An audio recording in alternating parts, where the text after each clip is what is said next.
fan. Hey, welcome in. New week. It's a Monday. Thank you very much for joining us. Kyle is here. I'm John. Appreciate it. Get a lot to go over the course of the weekend, too, where you had a little bit more time to study, think about how the whole draft on Thursday night for the Pacers can help the cause in the near or maybe even the not-so-near future with this particular basketball team. And you also got a little bit of this. This came at me late Friday or some point on Saturday, where Bennedict Mathurin had mentioned, I think it was Dime Magazine, when it was brought up, LeBron James, and I'm going to paraphrase here. He basically said, well, he's got to prove something to me. Here's what you like, and here's what you don't like. You like when somebody has that level of confidence. Don't get me wrong. I mean, these guys are all confident. They would not be where they were without it. Nobody's going out there and slap-rocking it and going, well, I don't know if I'm going to score on this guy tonight. I don't know if I can stop my guy tonight. I don't know if I'm not going to dribble it off my foot out of bounds tonight. These guys have supreme confidence, an incredible level of bravado. It just goes with the territory at that level. So, you want your guy to have that.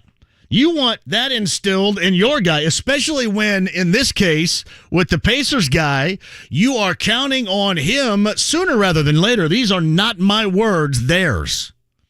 Sooner rather than later, Kevin Pritchard.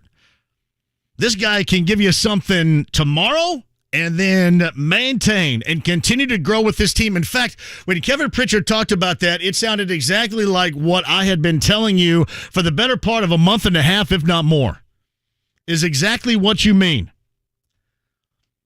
Now, Pritchard also prefaced it by saying you're going to have a little bit of patience, and we'll see just how much patience you have. The problem with patience is, with patience it lies belief. So are you believing in what they're doing right now? Because let's just face it, in terms of the draft, in recent history, other than Duarte, you don't. Not a great deal of belief out there. So if things don't look like that they're kicking into gear, they don't look like they're going in the right direction, all of a sudden that patience starts to thin. And that's exactly what's going to happen around here. So, yeah, you prepare folks for a level of patience, which, honestly, I think everybody knew. The moment everybody around here suggested, and again, in terms of people here wanted to say, well, you got to blow it up. And everybody's been wanting to dynamite this thing for a number of years. And it's easy to say, you got to blow it up. But at the same time, it's more difficult to suggest when you say, yeah, we'll have patience for it. And then when you get sick and tired of the losing and things don't look like they're going in the right direction, you're not really winning anything at that point in time. There's not any positivity. You will lose that level of patience. So I do understand that aspect of it. That's exactly what you're looking for. Somebody with that type of caliber of confidence, because again, most of these guys, if not certainly all of them to a level, confidence occupies. That's what they have. The problem is with Mathurin, when you say that and then you say, well, he's got to prove it to me. And I don't care what you say about LeBron James. LeBron James really doesn't have to prove anything to anybody on the basketball floor again, does he? You going to have to prove it to anybody? Even with the mess that's the Lakers. And I kind of got my fingers crossed and hope that it's even messier later on this week. I'm assuming most of you are right there. Just a little bit messier. When you're reportedly the only team out there that would have any layer of interest whatsoever in Kyrie Irving, I hope this thing gets a little more soap opera-y or messy. I'm all down with that. At the same time, on the basketball floor, come on. I mean, either one or two, the way that you look at it, the greatest of all time doesn't have to prove it to anybody on the floor. Nobody. So I would have to know within the context of that particular quote in that article, what else was working there. Because, dude, on one side, I love the confidence.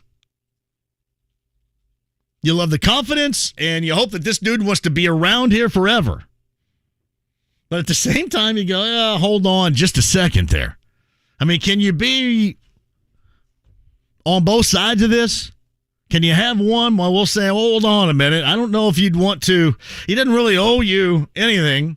Now, a lot of people have suggested, well, you don't want to put the target on your back, as he did in saying that. And again, it's in this world of social media, you don't really know the context. All you do is just kind of click on that tweet, and then it's got the two pictures of Mathurin and LeBron James, and there's the quote.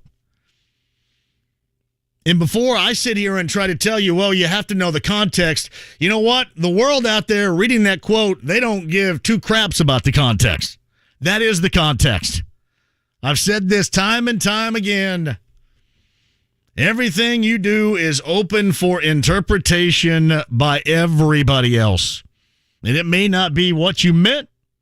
I mean, hell, it may not even have been what you've said. You know, one of these days, Kyle, if we get him on here, which would be great, we just have to ask him. We'll have to ask him that. So what did you really mean by this? Because it's not something that's going to keep me up at night. It's not something that's going to bother me. But when people were talking about this over the weekend, it is tough to accurately explain. That's where I have an issue with social media and especially Twitter. I mean, you are given basically this box to explain, and then that explanation is open for interpretation. And you know me, I don't want to dig with hassle. I don't want to mess around with hassle. You come in here, you do 3 hours, we're talking back and forth, we're tweeting back and forth, we have opinions, but the last thing I want to do is spend the entirety of my weekend going back and forth on what this dude actually meant. And I'm not going to tell you I have other things to do or better things to do. I'm no matter what I'm doing, if thumb is up my rear end sitting at home doing nothing, that is time better spent than arguing on social media about what this rookie meant. It just is. So I would rather come on here and then tell you. And plus, the other thing is, I like to save stuff for here.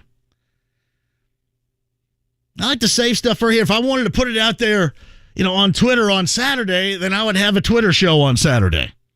I want everything here. I want you to be here, and I want us to all play off of that here. But it is open for interpretation, and then certainly, as you well know, in social media, everything is open for debate. I mean, you really can't say anything without it. If you're just trying to be nice and, hey, you know what, wishing somebody a birthday or saying, hey, I had a great dinner at this place, there's going to be somebody out there that is going to tell you all the reasons why you're wrong about it. Well, I don't know. That's not a great birthday. Well, that's not a great restaurant. So it is open for interpretation. So I guess what I'm telling you here is, while I don't mind the confidence. I don't mind the bravado because that comes with the territory. I'm not so concerned about the whole target on the back thing. I'm assuming and hoping that his game is going to, put that so-called bullseye on him for other guys to want to come in and say, all right, let's shut this guy down. This is how good this guy is. Or especially those within his own draft class, right? I mean, that's the expectation anyway. I don't think this has made his road tougher. But what I do think is, and you can say what you want about LeBron James, that guy, as far as basketball is concerned, he has zero to prove to anybody. And if you feel that he does to you, then you're some kind of numbnut. Seriously. Nothing. And I don't care if you're a super fan. I don't care if you're middling. I don't care if you dislike. If you like, enjoy desire watching basketball and you've watched it forever, you love it, you know what he has done on the floor, and you would absolutely agree with that. So that's what I thought about this weekend regarding that. I don't even want to call it a dust-up. I don't know what it was. It's like something that he said. That was it. But like anything else, as I mentioned, we will get your thoughts. You have mine, I shall get yours. Yeah, over the weekend, I can just kind of chill out a little bit. I do, the music route. I was sitting around a little bit yesterday. Unfortunately, ran right into Fast Times at Ridgemont High, which normally is a great moment in your life where you're sitting there and it comes on. But unfortunately, it was an edited moment in my life, which is no good. I got to see more than just Brett Hamilton opening up the window and peering out. If he's going to be working, if the carrot's going to be worked, I don't need to see it, but I have to know that it's going. You know what I mean? Yeah, otherwise it was a fantastic weekend. But that does leave, that particular quote leaves an open debate right there on what you like, how you want that new player to handle things, and whether or not you believe that that was an accurate or inaccurate move. I think the dude had it right, but I wouldn't put it in terms of maybe, if not the absolute greatest of all time, needing to prove anything to a rookie out of Arizona. That is my thought. I do like him. As we talked about on Friday, it was going to come down to either Murray or Mathurin. Murray was gone. There's Mathurin.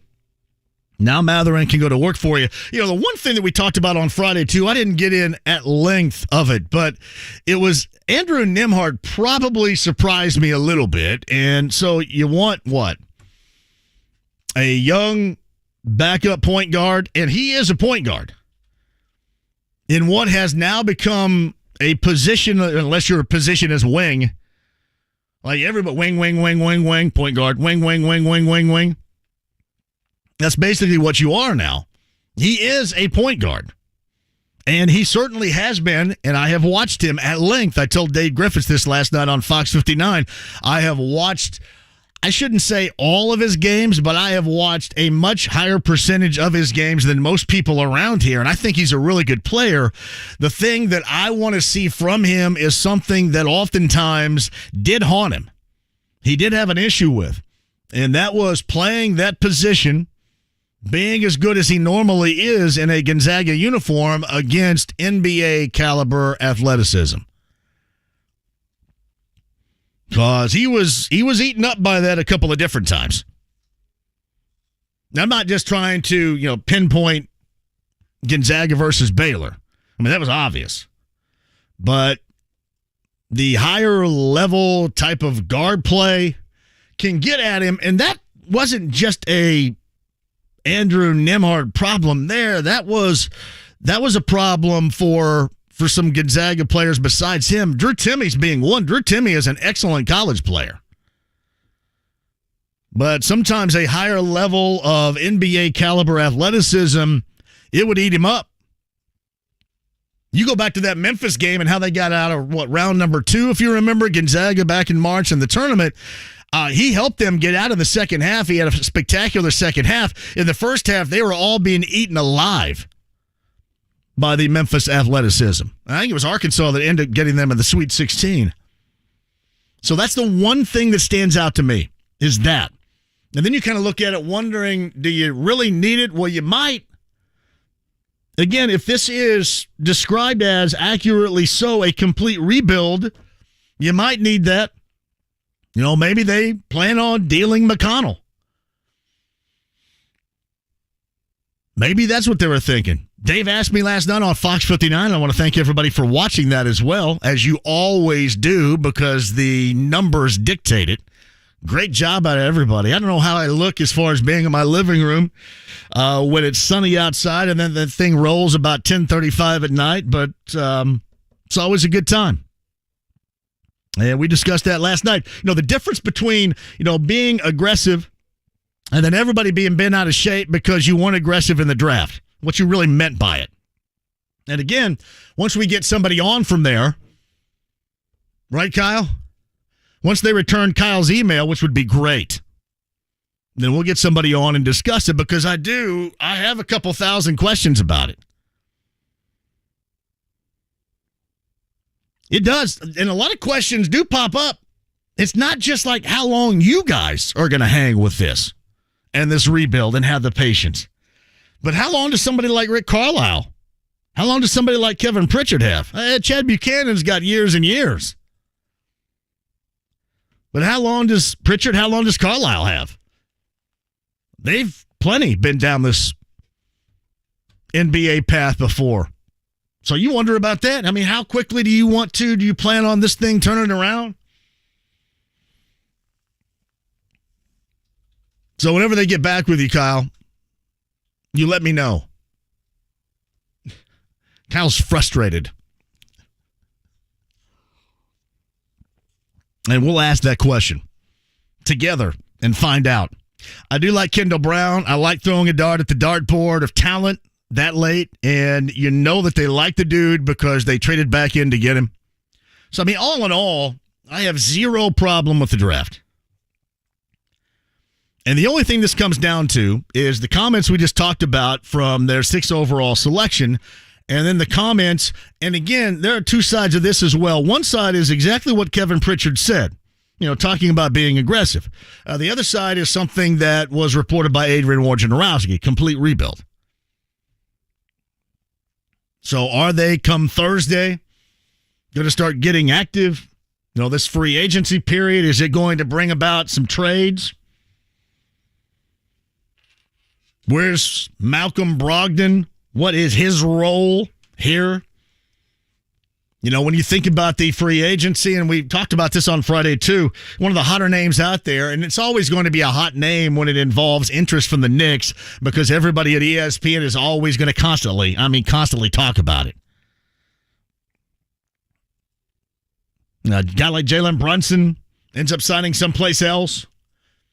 That particular movement kind of open up more of an interest for a guy like Malcolm Brogdon, because I completely understand. You go through the draft, and all we had heard, all we had reported as rumor was the interest that teams had, like the Wizards and the Knicks, of trading the 10 or 11 for Malcolm Brogdon. And the issue that the Pacers have is everybody out there, everybody that watches basketball NBA-wise, they all know that the Pacers are actively trying to unload Malcolm Brogdon.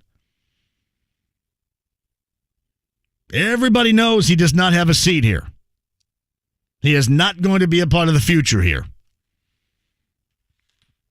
So you are probably going to get, according to what you believe, underbid more times than not if you're floating his name out there. That just comes with the territory. Yeah, for Miles, I don't know. It always seems like with Miles, the usual suspects, doesn't it? It's either Charlotte or it's, Phoenix? I think most recently in the past, it's been New Orleans. Normally, it's only been about 3 teams, and I think the only reason Dallas had ever been mentioned is because that's where he's from. I think he showed up at a playoff game. Seems like the same teams each and every time. 100%. Malcolm Brogdon, he's going to find another seat someplace else, but at the same time, 50-50 on Miles. We'll hit that if you like it, 239-1070. Email address is JMV at 1070thefan.com. Mickey Shuey of the IBJ, he actually tweeted at me on Friday, and we were loaded up. I'm going to get his insight because I know zero about it. Here's what I know. I know that the Indy 11, they're having a fireworks show, and I know that they took a playlist of mine, and they're going to put their fireworks to my playlist. Shout out to the Indy 11 for that. But they have a future stadium. And that future stadium has a lot of neat stuff around it that was broken. I think actually Mickey had that. What was that, on Thursday, I believe? So, yeah, a little bit. The timing wasn't so great, but I am going to ask him in the 5 o'clock hour about what that entails. I like new things. I like old things, too. But I like that particular thought, and I think you do, too. Even if you don't like soccer, if other things can be added to enhance just the overall experience, I'm not even talking about the viewing experience, but just the overall experience of being here, I'm all for that. Now, I said this long ago regarding the F1 race. When everybody else in town was saying, hey, don't let the doorknob hit you where the good Lord split you, and that was Bernie Ecclestone back in the day after the Michelin tire fiasco, I was always saying, no. You want as many big-time events as possible here. You want to look as good as possible here. So we'll get to the bottom line with that with Mickey coming up in the 5 o'clock hour. Jake Query, the morning show. Kevin and Query in the 4 o'clock hour. Got a lot of stuff to talk about with Jake. And here's something. Patrick Rady is the head coach at Cloverdale. Of course, his dad was incredible at Terre Haute South for all those years. He coached up Cooper Neese back in the day at Cloverdale. Cooper Neese scored, 2,000 and some points. And Jalen Moore. Jalen Moore was at Cloverdale. He scored in high school over 2,000 points. He is at Oakland, and he's got a camp going on over there. And Coach Rady had actually reached out to me and had said, hey, can you give Jalen and this camp a little bit of pub? And I said, absolutely, because his dad... A shout-out to Jalen Moore's dad, William, was one badass basketball player back in the day for Southport High School. He and Marlon Fleming were awesome. I just played over at Southport yesterday in the auxiliary gym. I hate the auxiliary gym.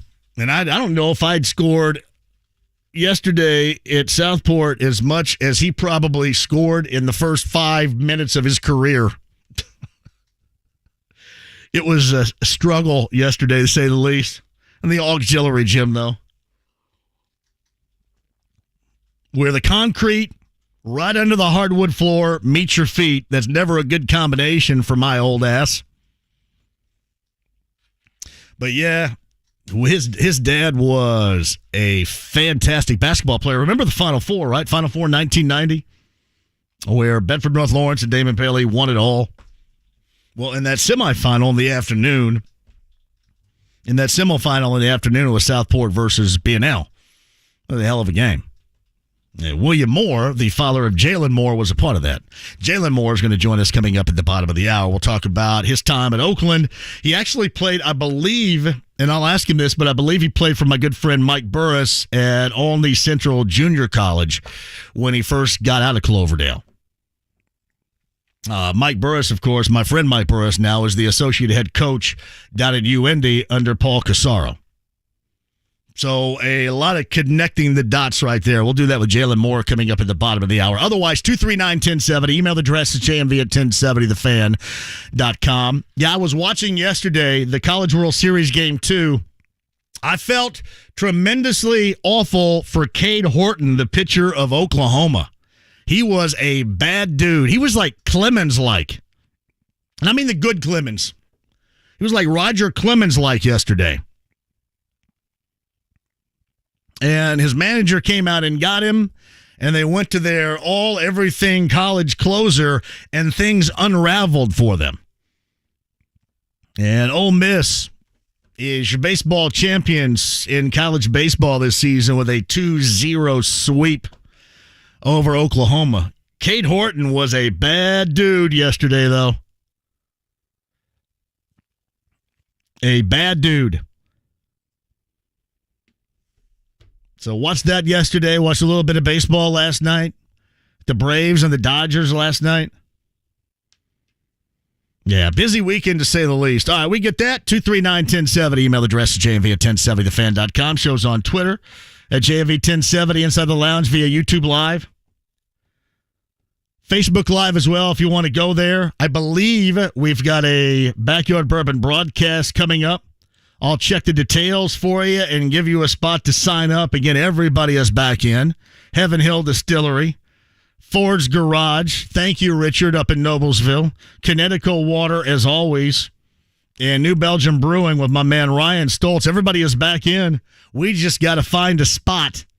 And that's where you come in. I'll explain coming up a little bit later on. Tavern tour stop in the month of June is at the Checkered Flag on West Washington Street. That is on Thursday. The Checkered Flag, West Washington Street. Our June Tavern tour stop with Heaven Hill Distillery, Larceny Bourbon, Evan Williams, and more. That is going to be a blast. That place has been there forever. And that's exactly what we're looking for on the Tavern tour. Thursday, Checkered Flag, West Washington with Heaven Hill Distillery. All right, quick break and we'll come back. Jalen Moore is going to join us. We have a busy week and some stuff I know that you're going to like. We'll talk about that as well. The number's 239-1070. Email address is jmv at 1070thefan.com. Hello to everybody inside the lounge via YouTube Live. You got us, 93.5 and 107.5 The Fan. The Moore Shop in Fishers introduces Spartan Moore's strongest lineup in the mowing industry for any yard, anytime. Find Spartan at themooreShop.com and 317-849-9500. Hey, tennis fans, with the BetRivers.com sportsbook app, you can smash, slice, and spin your way to big tennis paydays. That's because we're serving up the excitement of live in-game betting, where you can bet on all the action, including point-by-point betting from tournaments around the world. Plus, with BetRivers' award-winning customer service, it's game, set, and match. Download the BetRivers.com sportsbook app. It's a whole new game. Must be 21. Must be located in Indiana. Gambling problem? Call 1-800-9-WITH-IT. 1-800-994-8448. We're the most active season of the year right now, but if you have joint pain, you can't live like you want to. Whether it's heading to the zoo, walking on the canal, attending an Indians game, hip pain, knee pain, back pain, shoulder pain, it sucks the fun out of living. I'm Kevin Bowen, and I've got some fantastic news for you, though. QC Kinetics is helping the people get the fun back with advanced regenerative treatments from local professionals right here in Indy, locations in Eagle Creek and Greenwood. We're talking regenerative medicine. It's the hottest thing going. It's basically a growth factors with healing properties from your own body, highly concentrated, then putting them into your aching joints. It's exciting. In-office, non-surgical treatment can repair and restore damaged tissue in your joints, giving you real, lasting relief from pain. QC Kinetics is the nation's leader in these cutting-edge, all-natural options, and the patient satisfaction reports are incredible. Yes, you can get real relief from pain with no surgery, no drugs, and no downtime. So call QC Kinetics, 463-235-7160. Again, locations in Eagle Creek and Greenwood. There's only one company that meets the gold standard in hair restoration and hair transplants. We Grow Hair Indy. Hey, it's JMV, and I'm here with Darren Andrews. Darren, people are coming from all over the world to We Grow Hair Indy to grow their hair back. Hi JMV, it's great to be here. Yes, they are. And JMV, as you know, we are very proud of the technology and the results at We Grow Hair Indy. We Grow Hair Indy is one of only 2 places in the entire US that offers both the Artist Robotic FUE and our trademark procedure, multi-unit hair grafting. I was tired of my bald spot, which is why I went with multi-unit hair grafting and got more hair in one procedure. Call 888-724-5129 for a free evaluation. That's 888-724-5129, 888-724-5129, and grow your hair back. The one company that has the best technology and results. WeGrowHairIndy.com, the gold standard in hair restoration.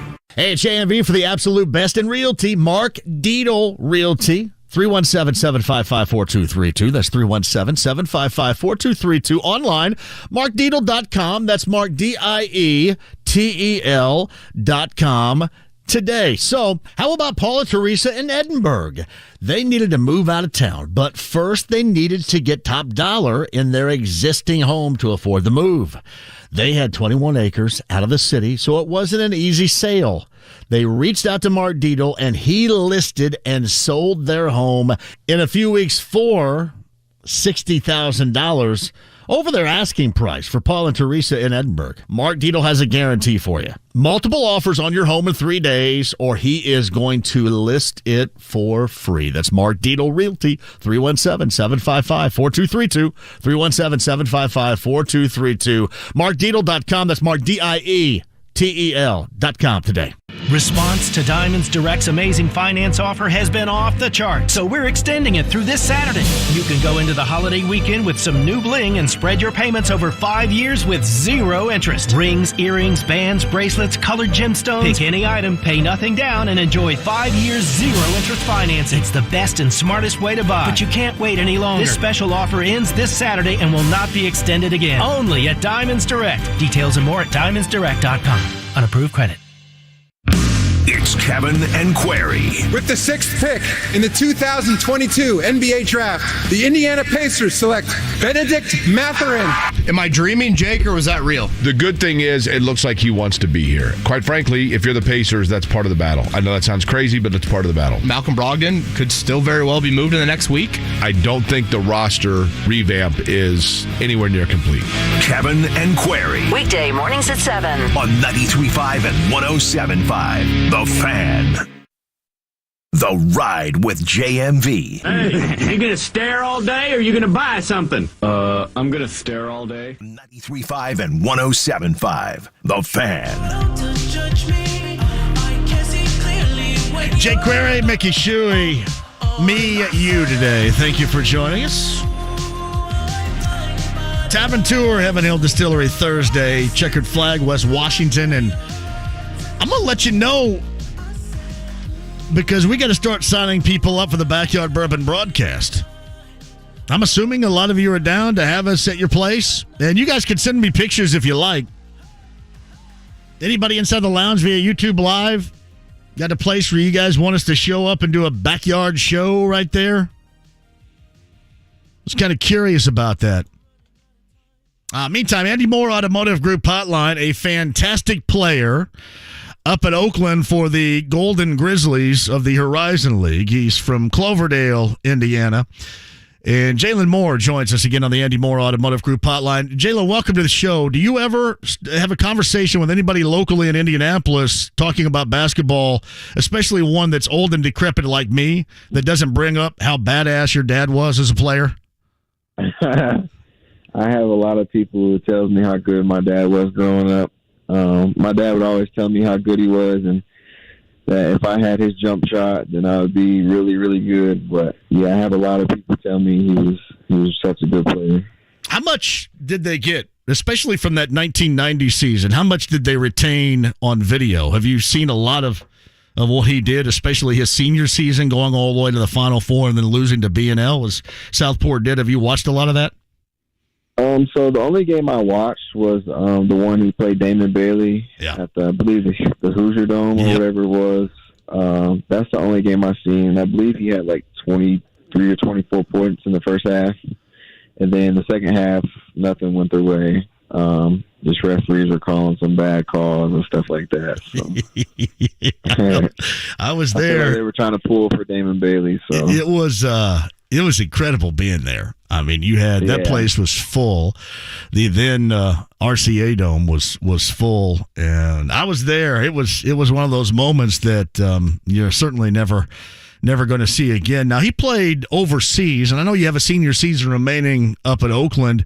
Is that going to be your path basketball-wise? You thinking overseas? You thinking about playing? What's your basketball future, at least as we sit here and talk about it right now?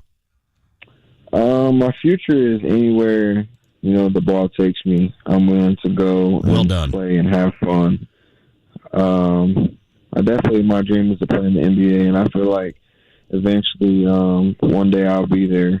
It may take me a little bit more time than others, but my path is definitely different, and it's been different my whole life. So I'm going to keep on paving my own path and making my own lane and just having fun with the game. I hope you do too, because you're right. And you'll always keep this in mind, and I'm sure this is something your dad has shared with you. You get paid to play basketball for as long as you can. You can start the real world at any point, man. But this is all gravy for you, getting paid to play basketball. You can be like us and not get paid to play sometime down the road. But right now it's about, once you get out of college and trying to realize that dream, that's about that particular moment. So, yes, absolutely. And, you go where your game takes you, which I think ultimately got you up to Oakland, correct? Yes, sir. A little bit about that, too. And, again, Jalen Moore is on the Andy Moore Automotive Group hotline. You started out at Olney Central. Did you play for Mike Burris? Yes, sir. Coach Mike Burris. He is a really, really good friend of mine. Really? Yeah, he's. We're both from around Owensburg, Indiana, down by Crane. So we played basketball growing up. I'm just a lot older than he is, but yes, we are incredibly tight. He is a lover of basketball like nobody's business. I'm assuming you have a similar high level love for the game of basketball as he did. Yes, sir, for sure. So he recruited me my senior year, and he came to I want to say probably 18 of my games minimum. And, that just showed me right there how much he loved basketball and how much he wanted me to come play for Olney Central in their program. So he's definitely a great guy, a great coach. And, I love my time at Olney playing for him. What did that do for your game, too? Starting out, you go from Cloverdale where you score over 2,000 points. And some of that was trying to score 2,000 points while Cooper Neese was also trying to score 2,000 points. There was a lot of points being scored in Cloverdale. We'll get to that combination in just a second. But what did that game, that transition to Olney Central, do for your game overall? I think being at Olney Central and playing underneath Coach Mike Burris, he just taught me that, you don't have to, because coming from Cloverdale, I basically had to score the ball. And he basically told me that you don't always have to score the ball to win the game. You got other players around you at this level who can make plays and create on their own as well. So you just have to trust your teammates and trust him as well. Trust him that he's doing the best that he can to put me in the best position possible. And, that's what I did. And, that's why I'm at Oakland today. He is Jalen Moore on the Andy Moore Automotive Group hotline. So how many years did you play with Cooper Neese while at Cloverdale? I played 4 years, so my whole high school career I played with Cooper. Okay. How how many basketballs you guys have to have there? A lot. Yeah, definitely a lot. Honestly, listen, I'm making fun of it, but that's a dream. That's an offensive lover, shot-making lover's dream right there, is it not? Yeah, it is, for sure. Yeah, that's a heck of a combination in Cloverdale playing for Coach Rady over there. In fact, Jalen Moore, who joins us, that's where you're having a camp, which is coming up as well, trying to give back to folks over in and around Cloverdale. When does that take place? So my camp is July 23rd and 24th from 12 to 4 p.m. both days. All right, so we'll write that down and make sure. What is this? You get a lot of probably kids that you impact in and around your old high school over there, correct? Yeah, for sure. Last year it was around 50 kids. So far right now I have over 63 or 64 kids signed up. So, I think this year is definitely going to be way better than it was last year. Last year was just scratching the surface of it. You don't know the impact you have on kids until they show up at the camp, and it's just like, wow, I didn't know this many kids followed me and this many kids love my game and, want to learn from me. So it's a huge blessing for sure to give back to the Cloverdale community, a place that I grew up in. They took me under their wing and always supported me. What'd you find out how impactful just what you did on the floor was for the smaller community that's Cloverdale? Say that again? When did you find that out? When did it occur to you how impactful what you did, really both on and off the floor, was at that particular level over there? I would have to say probably when I went JUCO, I had a lot of people, supporting me, and they supported that route, because Cooper went Division I and I went JUCO. And, they could have easily said, okay, he's going JUCO, he's not going to do nothing, right? So I had a lot of people from Cloverdale still support me and, still, I would say just still supporting me and showing me love throughout my JUCO career and telling me that, I can play Division I, I'm a Division I player, and make an impact at that next level. Did you have any D1 offers coming out of high school? I didn't have any D1 offers coming out of high school. I had some looks. I had IUPUI, Texas A&M Corpus Christi, and some other schools, but they never pulled the plug, and that sucks for them. Which, as I can tell, has served as an incredible inspiration for you in your college career to this point, hasn't it? Yeah, for sure it has. You think about that? I mean, times when you go, you know what? I am tired, and I'm just going to get out of this gym. Does that give you a little extra 30, 35, 40 minutes thinking about everybody that didn't give you the time of day coming out of high school? Yeah, it does for sure. And also, I would say definitely motivated me as well is that I wasn't picked for the NA All-Star my senior year, and that's just crazy because what more could I have done my senior year? You know, I led a group of guys and my stats, and, you know, we won games. It was unbelievable how I was a junior All-Star, but my senior year I did way more than my junior year. I did a lot my senior year that a lot of people in the state of Indiana basketball has never done. And it's like, for me not to get picked as an All-Star was just insane to me. So, you know, they gave a lot of fuel to the fire, and, you know, I just think about that all the time. And also, like you said, the school is not taking a chance on me out of high school, and, you know, they missed out big time. So, can you look back on it? Does that serve as, I mean, disappointment will never leave because you're a competitive dude. But do you look back on that as a helper to help where you are right now because of that slight and that perceived slight that you can always go back and try to work even more from that? Has that helped your career to get to where it is right now? Oh, yeah, I would definitely say it has. It's definitely given me more motivation to just go harder. When you go to that JUCO level, it's a grind there, you know what I mean? So you're fighting every day, day in, day out to try to get to that next level. And, you know, that the goal for me was to go to Division I. So that definitely not having anyone offer me or take a chance on me coming out of high school, I think has made me the player I am today. Do you search for motivation like that? Do you search for, and even, we'll get back to a couple of things here in our conversation that stands out to me. I mean, your dad talking about how, you know, he could take you to the hole, you know, a little bit tall, not much, but a little bit taller. Yeah. And then I'll even call myself out because when I had mentioned to you about, you know, what your thoughts are playing at the next level, I immediately say, you know, like your dad, you know, would you like to go overseas before you talk about the highest level? Is that all stuff that you take and, you know, try to maximize as far as motivation is concerned for your overall game? Oh, yeah, for sure. I feel like everybody has input on where they think that I'm going to be. You know, a lot of people doubt me. A lot of people underestimate me. But, you know, I believe in myself big time. I have a lot of confidence in myself. And, you know, I know where I can go because I'm the one who's in control of this. Jalen Moore of Oakland is with us. How's your time been up at Oakland in the Horizon League, according to where you are so far, and what are you looking for coming up this year? It's been good. Been a lot of ups and downs. Learned a lot about Division I basketball. But this year, the most exciting thing I'm looking forward to is cutting down that net in Indianapolis, getting to that NCAA tournament.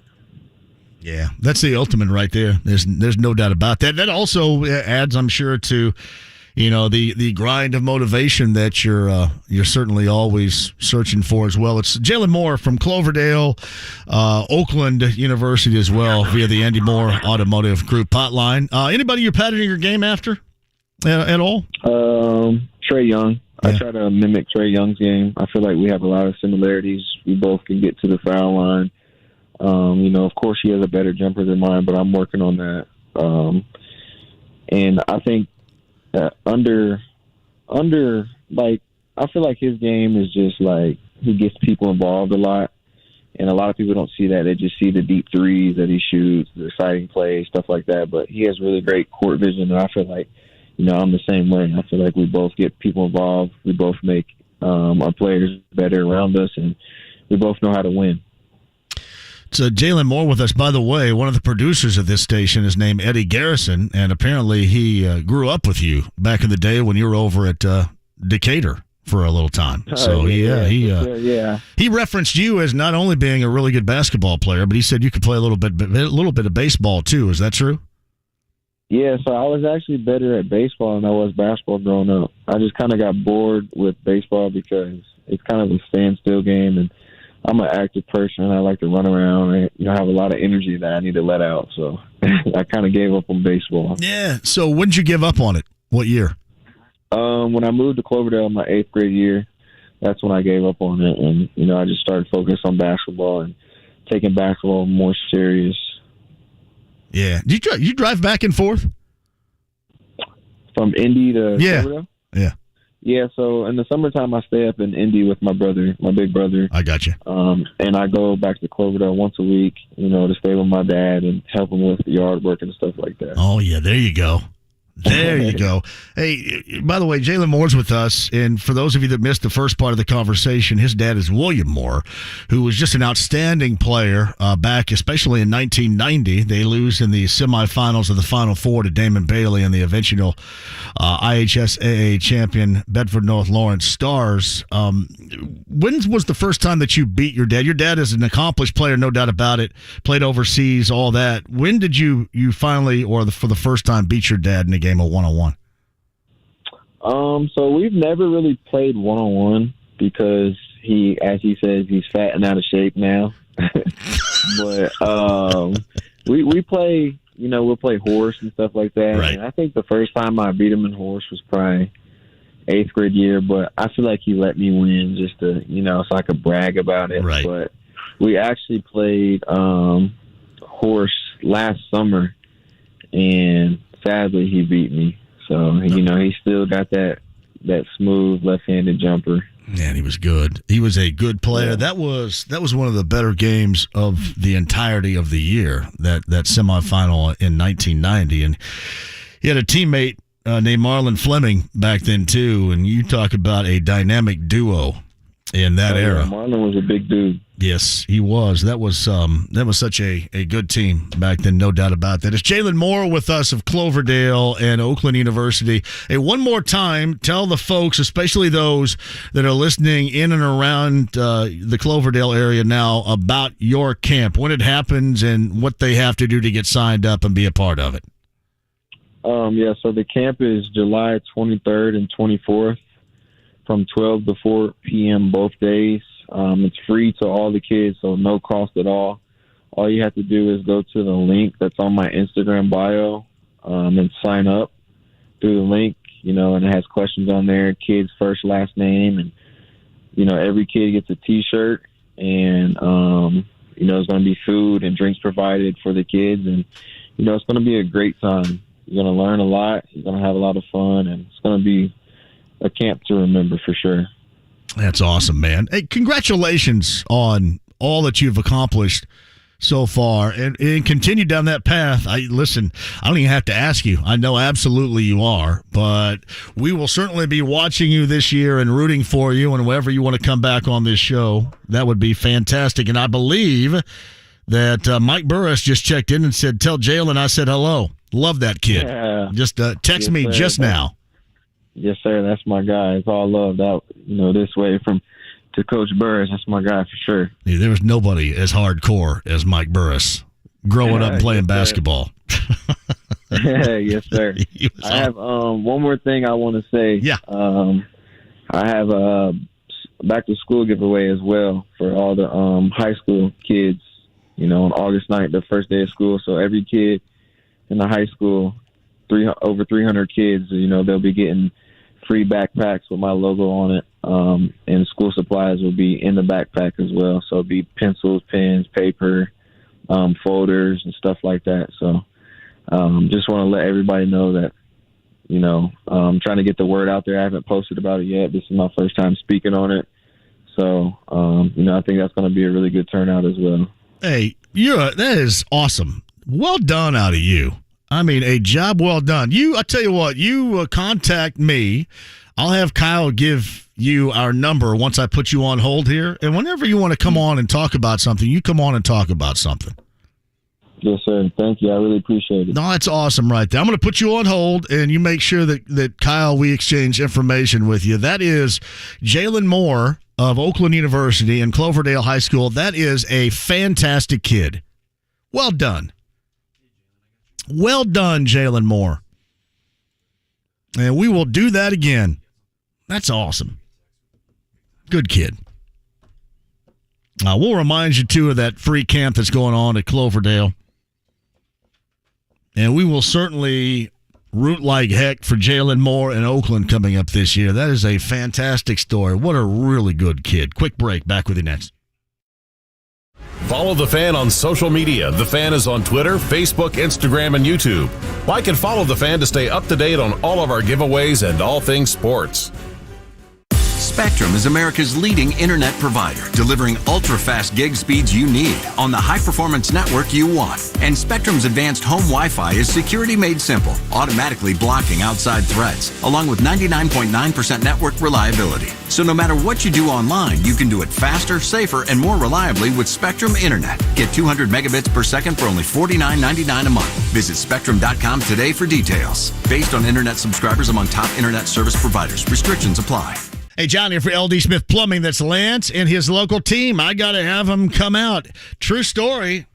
I got a dishwasher that apparently, I don't know how this happened. It was before I got in there. Apparently has been welded and or soldered in the back. We didn't realize that until we tried to have folks bring it by and put it in on Saturday. So, yes, again, anything plumbing, Lance and his local team can handle it. 317-284-9526. I mean, anything, but especially emergencies, too. Always keep that number handy. 317-284-9526. That's LD Smith Plumbing. Remember, ask about the 83 or free visit regarding your main drain. Making sure it's clogged free, 83 or free with LD Smith Plumbing, and anything plumbing-wise they can do for you. 317-284-9526. Online, that's ldsmithplumbing.com today.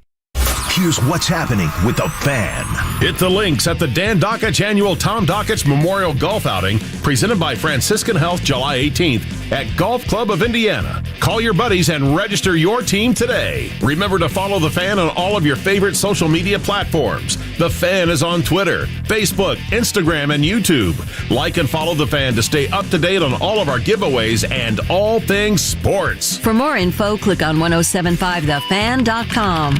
Hey, JMV and fellas, need an annual health exam? I recommend going to Low T Center to get your complete health assessment. They will check all of your levels, not just your T level. In most cases, it's completely covered by your health insurance, and if you don't have insurance, it's less than $100 for a full lab panel and an office visit with their medical provider to give you a complete health assessment. Low T Center specializes in men's health care. Go to lowtcenter.com now to book online. That's Low T Center, reinventing men's health care. The largest bourbon event in Indiana is back. Big Red Liquor's Bourbon Expo and Rare Bourbon Lottery is Saturday, July 9th, 1 to 4 at the Indiana State Fairgrounds. Tickets on sale now for 400 plus bourbons to sample, plus Rare Bourbon Lottery. Get your tickets now, bigredliquors.com. Must be 21 to enter. The NTT IndyCar Series races on the road course at Mid-Ohio. Sunday at noon on 93.5 and 107.5 The Fan. The Ride with JMV. This will be the high point of my day. It's all downhill from here. 93.5 and 107.5. The Fan.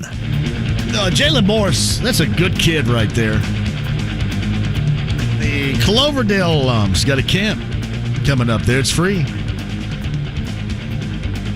Giving out backpacks and such for back to school. Good kid right there. Podcast Jalen Moore, 1075thefan.com, embarking upon his senior season at Oakland University. Good for him. Jake Query, top of the hour. Mickey Shuey is going to join us in the 5 o'clock hour from the IBJ.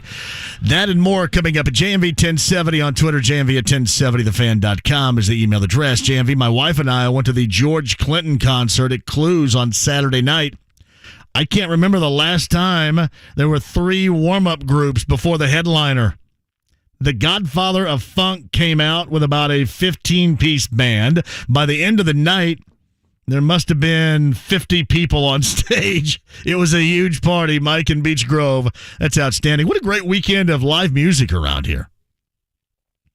The Dave Matthews Band twice at Ruoff.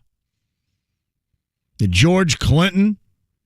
I saw George Clinton back in 1994 at Lollapalooza. That was a wild Lollapalooza right there for all that I remember.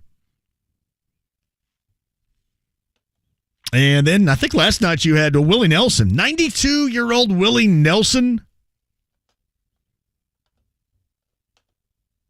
You got Dead and Company coming up tomorrow night. Here's what else I want you to think about, too. Especially if you ever want to camp out, I want you to remember Mystic Waters right off of I-69. I think around the Pendleton exit, Mystic Waters. Got to check that out. I'm sure on Thursday during the Tavern Tour stop over at the Checkered Flag, Brent Halverson and I will bring that up. That is outstanding. Hey, by the way, if you guys are watching via YouTube Live right now, you remember the episode of Seinfeld regarding George's wallet?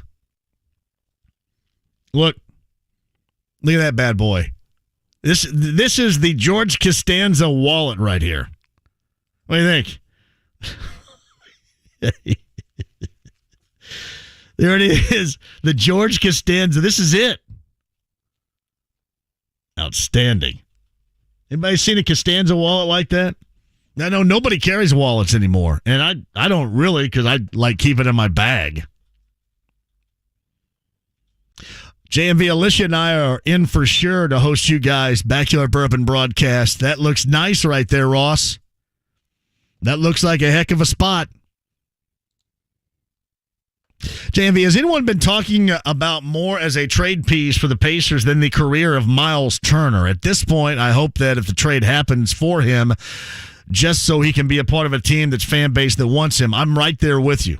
No, wait a minute. Can I show this on YouTube? Who's got more of the Costanza wallet? Me. This is on the right here. Or executive producer Todd Meyer. Yeah, I think mine's a little bit fatter there, man. Just by... Mine's longer. Not me, yeah. Yours is longer, mine's fatter. I got some good girth to mine. Yeah, I was going to say girth. I didn't know I was allowed to. Yeah, that's good. The Costanza wallet, you're tight right there. That's good. So what? And Kyle, certainly a younger dude, generationally speaking, you got very thin. So not I've much. needed a wallet for probably a year now, but I can't get rid of it because all the wallets nowadays are just too thick. Yeah. Well, I want as thin as possible. This is Costanza right here. Check it out via YouTube Live. By the way, I'm going to get back to what you had to say, Nate, just a moment ago. I also wish that when Miles gets traded, I hope that he goes and tears things up and just shoves it right up everybody's rear that has always been a horse's butt to him around here. I can't wait. That's my hope. That is my hope. Yeah, no, Ridge Wallet did reach out to me, and then I don't know if I didn't get back with him or what. The Ridge Wallet, we were right there. Quick break. We'll come back. I mentioned IBJ's Mickey Shuey in the 5 o'clock hour. Jake Query's with us next. School is in session. Friend McCaffrey. I think reports of the Iowa demise are greatly exaggerated. Let's put it that way. When we moved to town, Patrick was in 4th grade with the Murrays. To watch them be our 2 forwards is going to be really exciting. We got a few other guys like Tony Perkins from down your way, and he's really blossomed. And we got drivers, we got shooters, we got post-up players. I think we got some guys that can play. Dan Dockage, weekdays noon to 3 on 93.5 and 107.5. The Fan. Hey, this is John for Connecticut. That is Connecticut Water, the absolute best out there. With this reminder for you, too, because you got the best water, you got to make sure you keep salt in that Connecticut system. If you don't, it's not going to work as well. So to make sure that you never forget, they have invented the Connect Salt Monitor, which will automatically, via text on your smartphone or device or whatever, remind you of when you need to add salt to your system. That's the Connect Salt Monitor. Get that half price just by mentioning my name right now. Again, half price by mentioning my name at Connecticut. 2 locations, northeast side, Castleton, south side, US 31 and Southport Road. The Connecticut Water app, download that to your smartphone or device today or online, ConnecticutIndy.com. Hi guys, it's Andrew with Pine Grove Medical Clinic. Is erectile dysfunction damaging your relationship? Are you sick of the pill and all the side effects? Well, welcome to the future. We have a major medical breakthrough. Pine Grove Medical Clinic uses the most advanced form of wave therapy. Backed by 60 clinical studies, our technology uses pressure waves to repair and open up blood vessels. We've helped countless men get rid of their ED. But what is the true end result? their relationship, even their lives improve drastically. If you're ready to regain your love life, call us right now, and not only will the assessment and ultrasound be free, we'll also give you a gift that produces immediate results in the bedroom. It almost never fails. This is worth $550, and it's free to callers right now. 317-552-1111. That's 317-552-1111. Put a stop to your erectile dysfunction and experience what I call the happiness ripple effect. Call Pine Grove Medical Clinic now. 317-552-1111. When you're ready to trade up from ordinary to extraordinary, visit the Midwest's premier entertainment destination, Four Winds Casinos.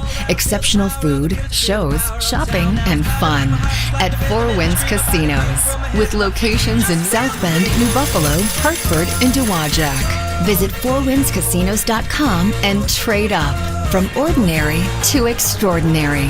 Four Winds Casinos. Hey, it's JMV. You know, I'll never forget the first time someone pointed out the bald spot on the back of my head.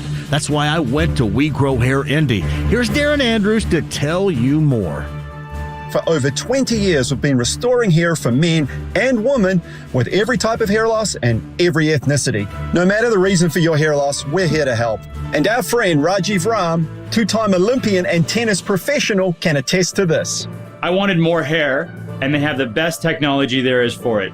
We Grow Hair Indy cared about me and did exactly what they said they would. The results have been amazing. I had the multi-unit hair grafting procedure, and I loved that they could fill in my thinning hair on top of my head. People tell me all the time how great my hair looks, and yours can too. Call now for a free evaluation and grow your hair back. Call 888-724-5129, 888-724-5129, or WeGrowHairIndy.com, the gold standard in hair restoration. 93.5 and 107.5, The Fan. WIBC HD2, W298BB, WIBC HD3, W228CX, Indianapolis. Tuesday on Kevin and Query, we are talking Pacers draft. General Manager Chad Buchanan's going to join the show. Bennedict Mathurin, Andrew Nemhard, Kendall Brown will ask him about it tomorrow, 9:30. The Ride with JMV. Are you kidding? You think I'd join this crummy snobatorium? But this whole place sucks. That's right, it sucks. 93.5 and 107.5, The Fan. Jalen Moore a little bit earlier. Podcast 1075thefan.com. Really good kid. Greg writes this. So my son went to some sort of party this weekend, and he said that Shaq was the DJ. That is true. It was down in Pan Am Plaza. I passed it on my way in for the JMV takeover. Shaquille O'Neal was DJing. I don't know. Did anybody out there go? At JMV 1070, Twitter, Facebook Live. I'm quite sure that nobody inside the lounge via YouTube Live probably attended. I'm just, maybe not. Maybe I'm wrong. But yes, he did. He DJ'd. And by the time I got out, it was about, 12:45, 1 in the morning. They were picking that thing up. But he was here. Andy Moore, Automotive Group Hotline. We played in some Bruce Hornsby and The Range because our next guest, Kevin and Query, weekday mornings here on The Fan. Jake Query's on the Andy Moore Automotive Group Hotline, and you attended a show with Bruce Hornsby last week, correct? I did. Rock the Ruins, which is basically, and this was a super cool idea, when the Vogue had, obviously like everybody, when they couldn't open during COVID, the Vogue started doing outdoor shows at Holiday Park up Spring Mill, just on the other side of the ruins of the park entrance, and they had success with it, so they set up a stage there.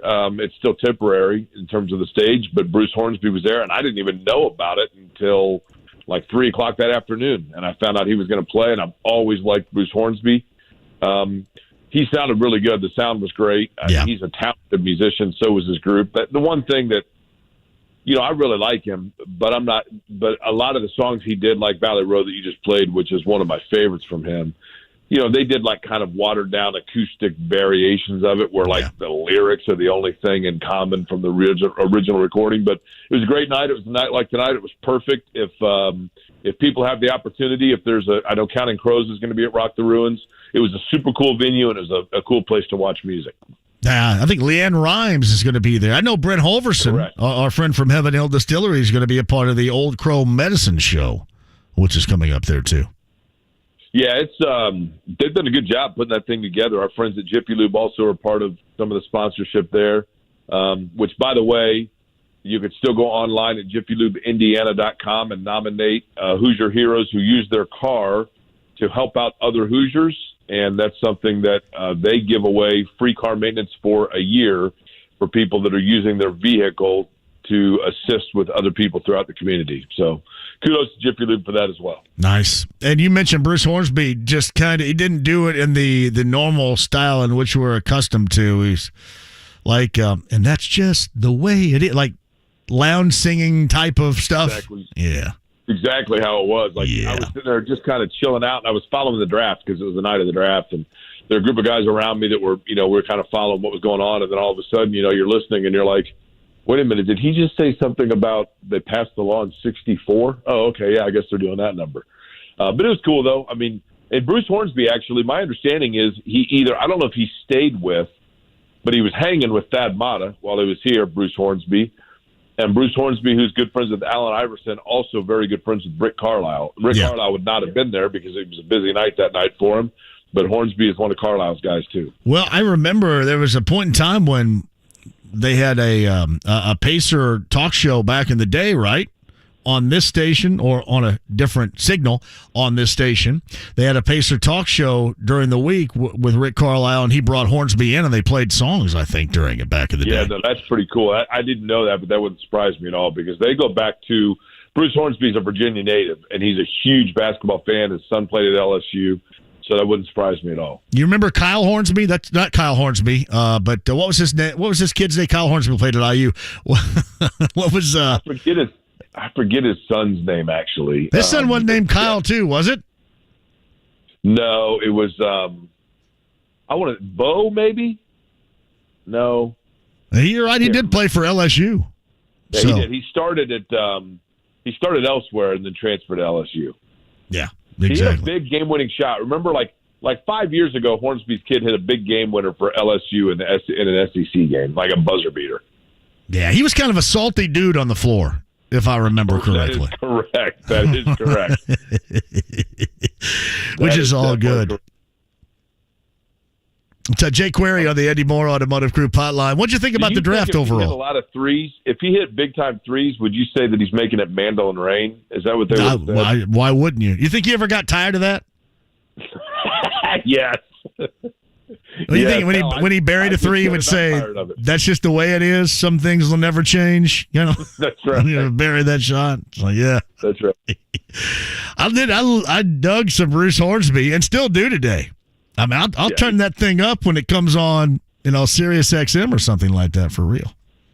Well, he played, for a couple of years in the early '90s. He played with Dead and Company, and there were a couple people there that I think thought they were a Grateful Dead show. I'm like, hey, bro, we're just sitting here sitting on a blanket, having a beer and listening to this and following the NBA draft, and this guy's trolling around like he's at Woodstock. I'm like, okay, well, you do you, I guess, right? Yeah.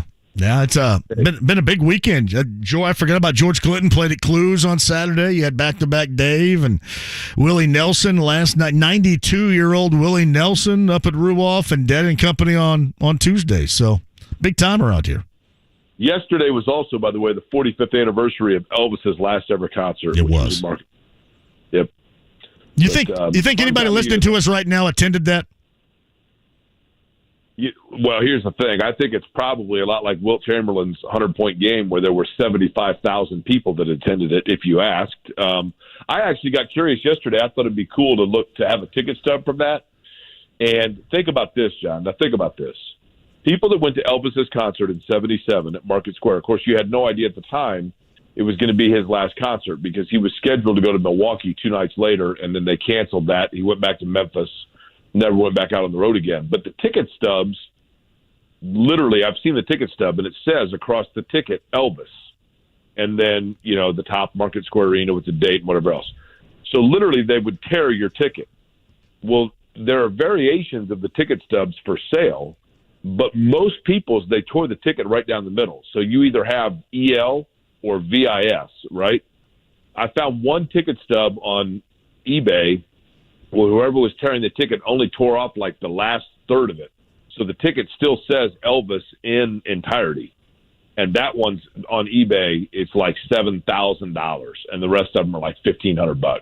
So can you imagine, or can you imagine if like you forgot to get your ticket torn and you put it in your pocket and threw it through the wash or something, and then a week, 2 months later he dies? Well, you can't do that anymore because you don't even have ticket stubs most of the time, right? Correct. That's the biggest. I still have, and I know Joe Koppel. I'm pretty sure Joe Koppel, our buddy in sales. I know for a fact.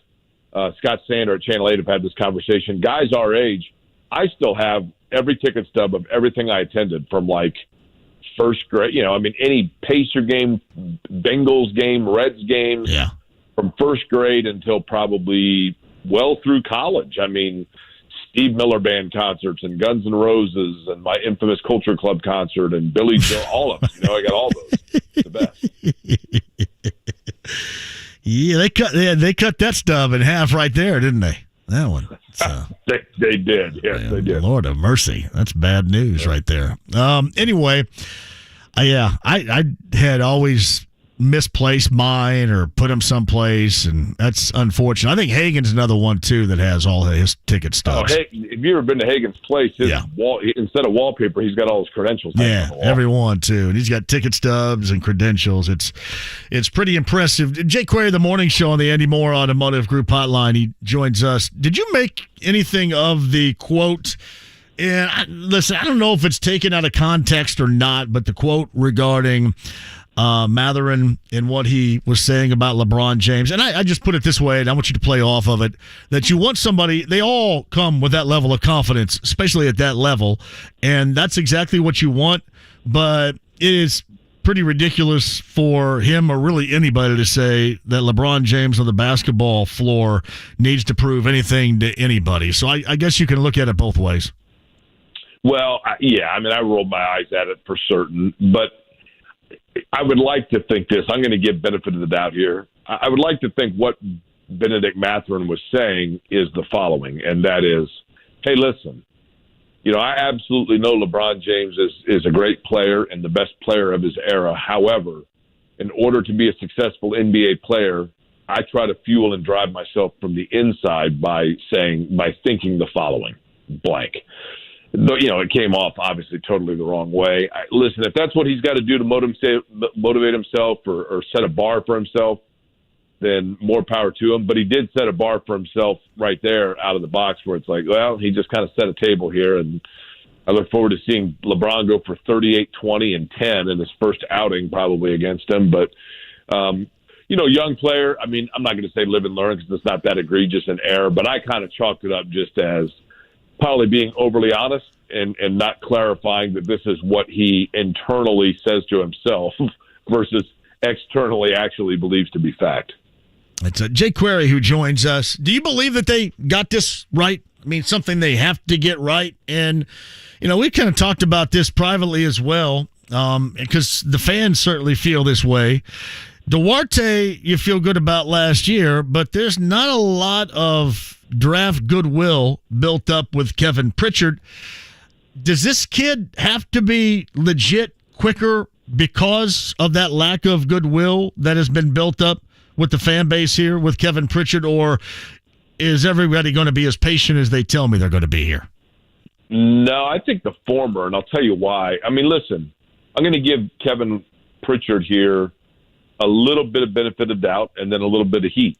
And by that I mean, in terms of some of the picks that haven't worked out, and Kevin Bone and I certainly have debated this a lot on our morning show, I understand that there have been some picks that were not, setting the world afire, but you got to look at where they were picked. And sure, you could always look at one or two guys around them that say, you should have had this pick or that pick. But, for the most part, those guys were being drafted in positions, and I'm talking about the late teens, early 20s, where Indiana typically picks. The hit rate for any franchise in that area is not overly great, and certainly when it comes to superstars and that kind of thing. So you get a little bit of a benefit of the doubt there. However, there is going to be an increased expectation with this strictly because it's a territory that the Pacers haven't been in for 35 years. They haven't drafted inside the top 8 And who knows how long ago, right? Because George McLeod, obviously in 89, but then prior to that, Smith's in 88. Chuck Person was drafted, I think, 4th in 86. And outside of that, you typically were drafting in the teens. And so therefore, your success rate there, they had some good picks over the years. But I think people, just because it's such a foreign territory, automatically expect it because it's a single-digit pick. That means that it's got to be an instant overnight sensation.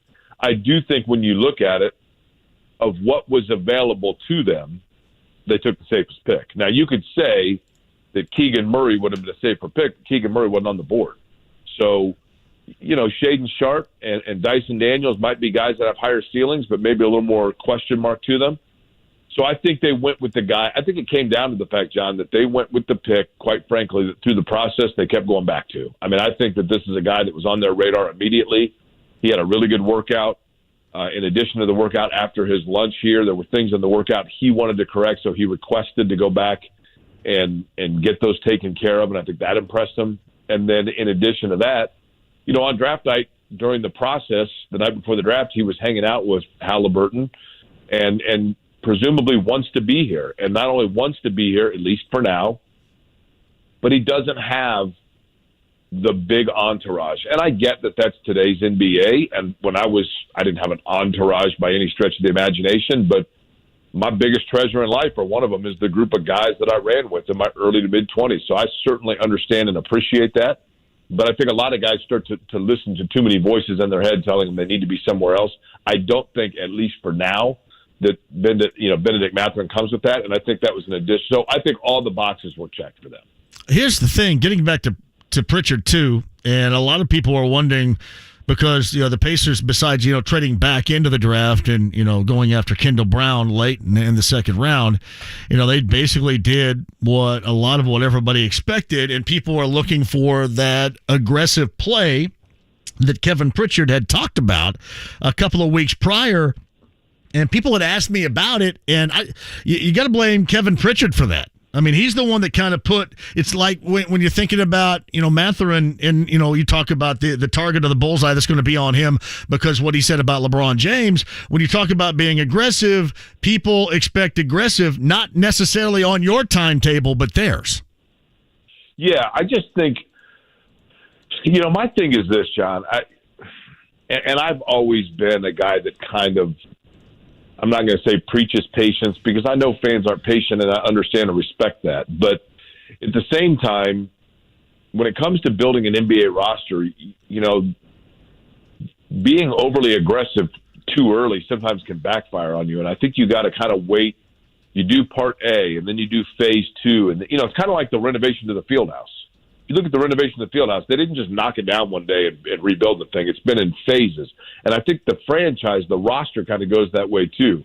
And I understand why people would not be patient with that. And certainly the last time that we saw like a roster overhaul that wasn't by necessity of the brawl and et cetera was when they transitioned from the Reggie years into the Jermaine O'Neal years. That was a pretty seamless transition. Then they had to kind of dissolve it and build back up with the Paul George Hill. And people forget that we love those teams with George and George Hill and David West and that group, but it didn't happen overnight. It took over the course of time, piece by piece.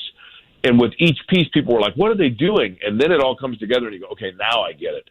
I feel like these moves, Bennedict Mathurin, Halliburton, and, still having Brogdon and Turner on the roster, those are part of, I think it's a total rebuild. I don't think it's a retool. I think it's a rebuild. So I think that was phase 1.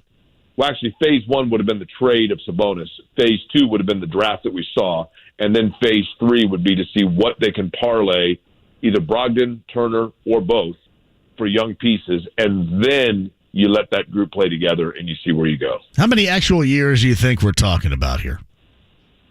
2. I mean, in today's NBA, it's got to be 2, right? I mean, I'm saying last year would have been the beginning. So I guess 2 1/2. So the half of last season, this upcoming season, and then you have next offseason where you've still got Cleveland's first pick. And then it's go time. So this time a year from now, I think we'll have an idea. We should be 90% certain who the long-time roster and vision is, and then it's go time. Then it's, okay, let's see what we can do with these guys. So if it's what we saw, basically the last half of last year, and then this coming year, and then you say the year after this, correct? And then they're on the clock. They're not going to be 15 fans around here. You know that, don't you? I would guess that Brogdon gets traded sometime between now and the beginning of the season. Sure. And then Turner, maybe this will be the 9th straight year of seeing what they can get out of Turner. But Turner probably, I think Turner would be the second to be traded. I mean, I have no idea, but I'm just guessing here, right? So in other words, by like November, you have a pretty good idea who your core is, and then you add 2 pieces in the offseason upcoming because you have 2 first-round picks to add to it. So then with Isaiah Jackson, Duarte, Bennedict Mathurin, Halliburton, a young piece that you get for Brogdon, and potentially another pick that you get for Turner, plus Cleveland's pick, then you've got, all of a sudden now, before you know it, you got a bunch of guys on rookie contracts, you got a ton of cap space, you maybe go out and get a veteran somewhere to kind of groom them, and it's go time, and you go from there. So, I mean, like I said, I think a year from now you know who the team is.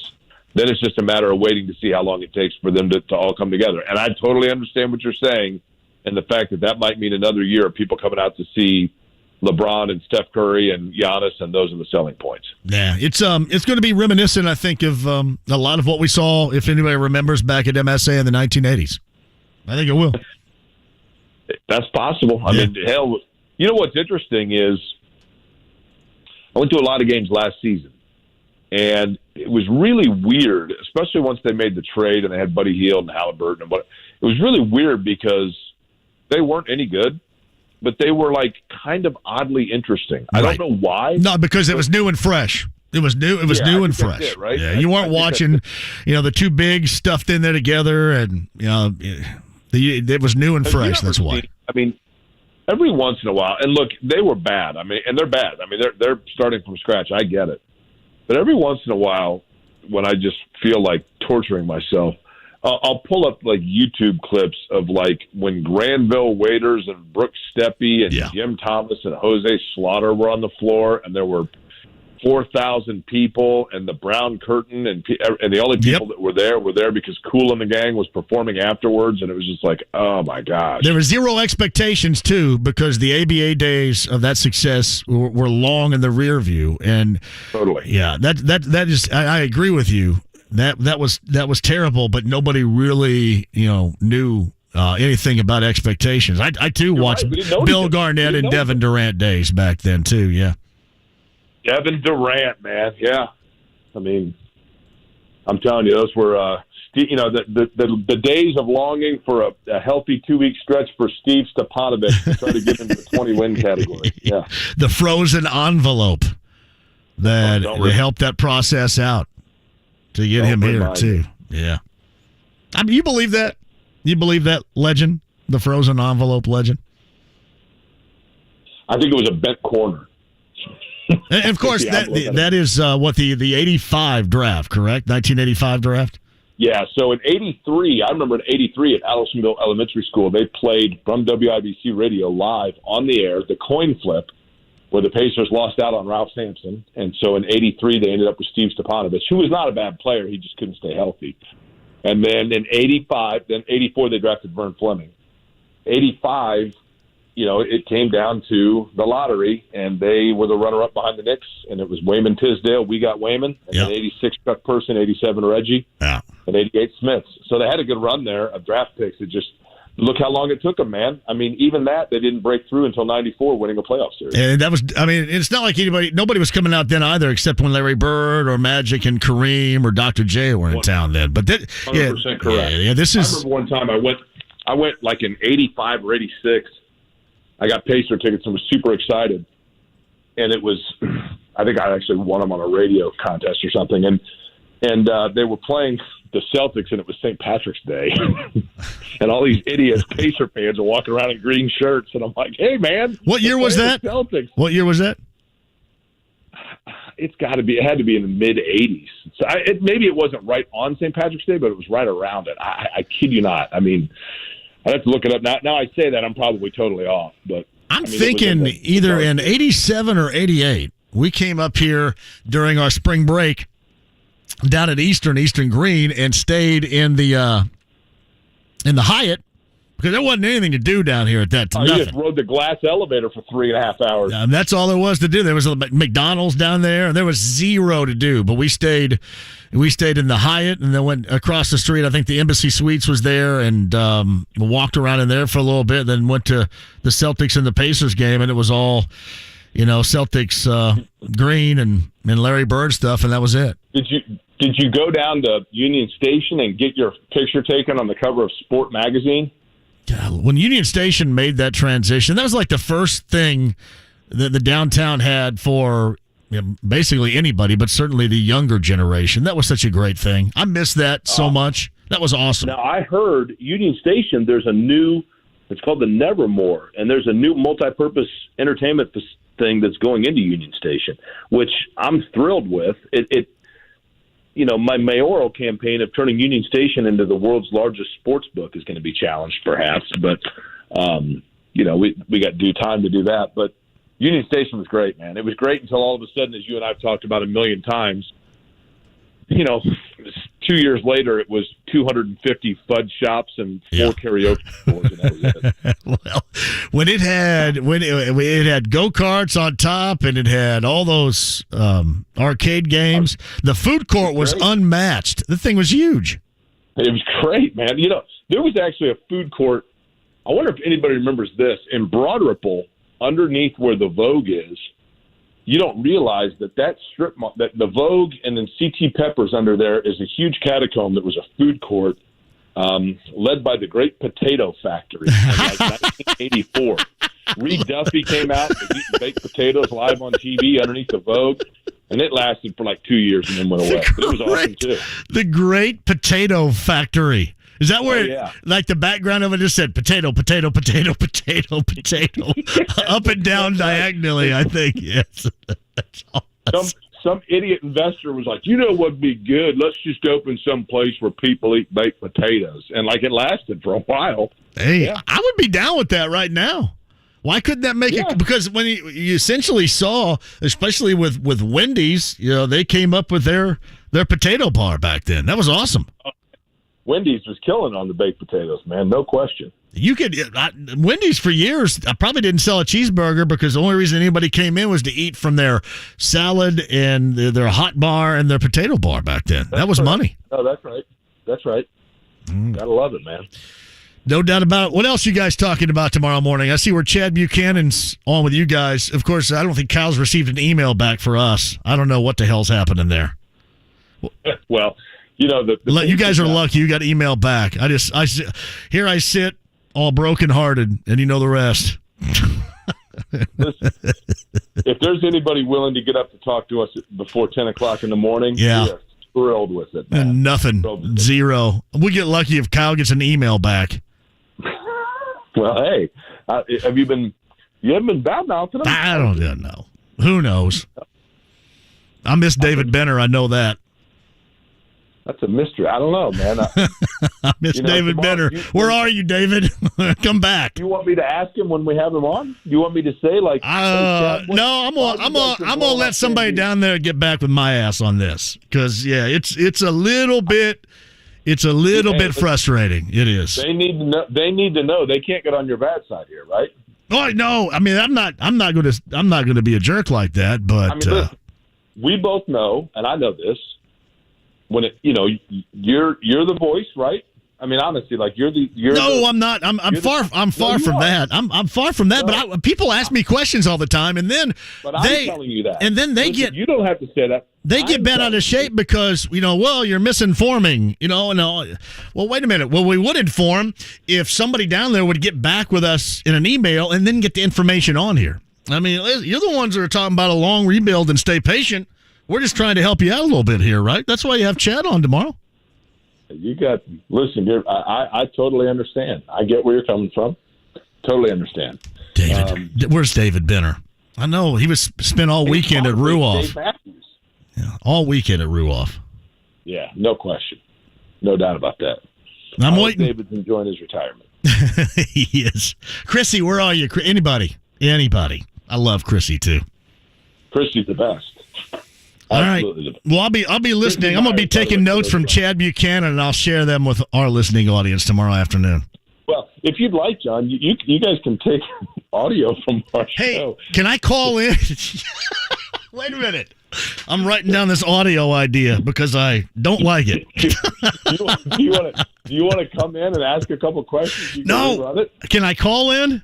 Can I call in and say, hey, Chad, we've tried to get anybody on and nobody's responded to us. Can I ask a question so I can play it back after 3?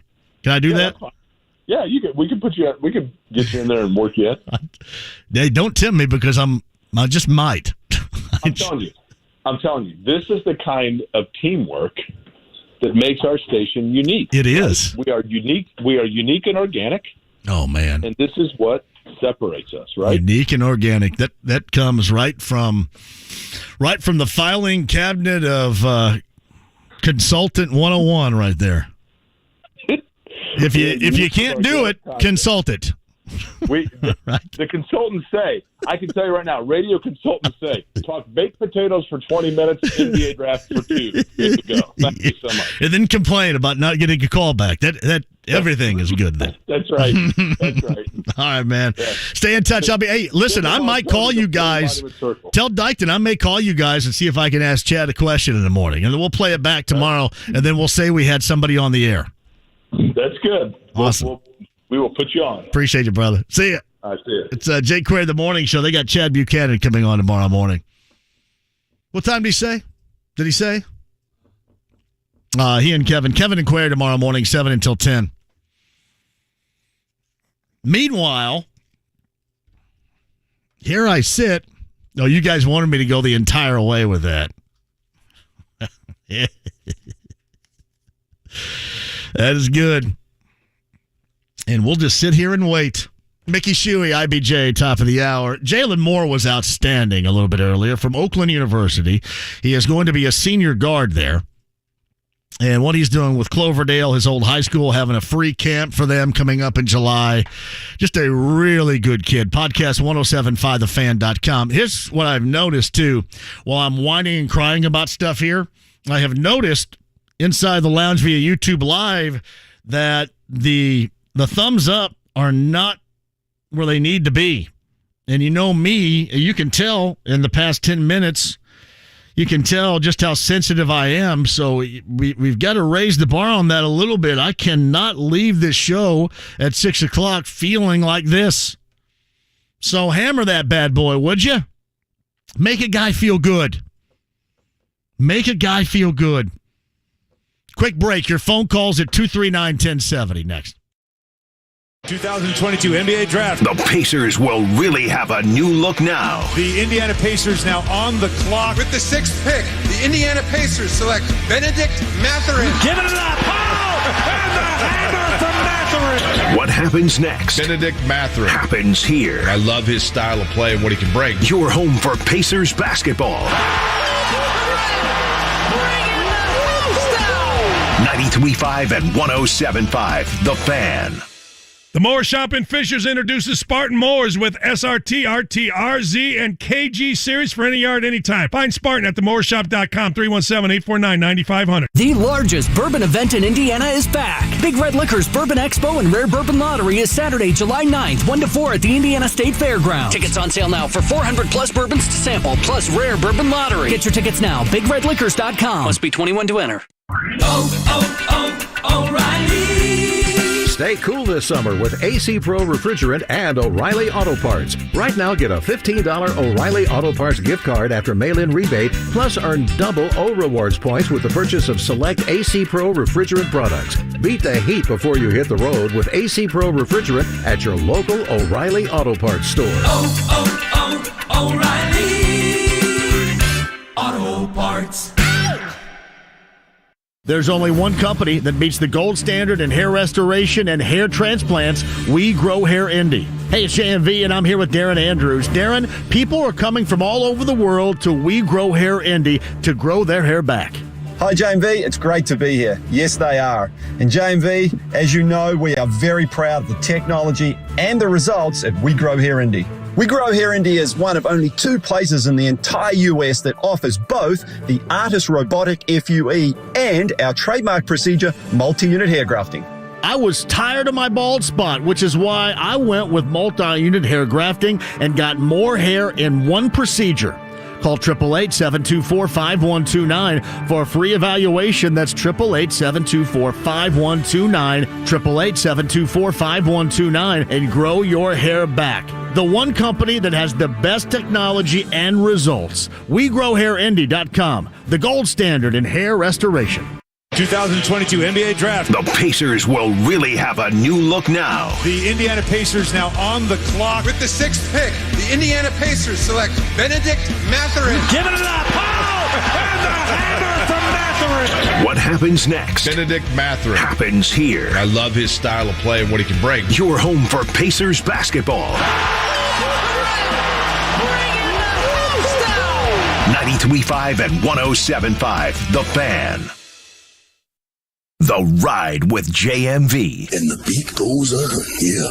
And the beat goes on. 93.5 and 107.5. The Fan.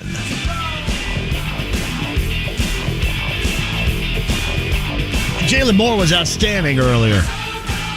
Cloverdale High School, Oakland University. Senior guards got a free basketball camp coming up over at Cloverdale and doing lots of really good things. Great kid.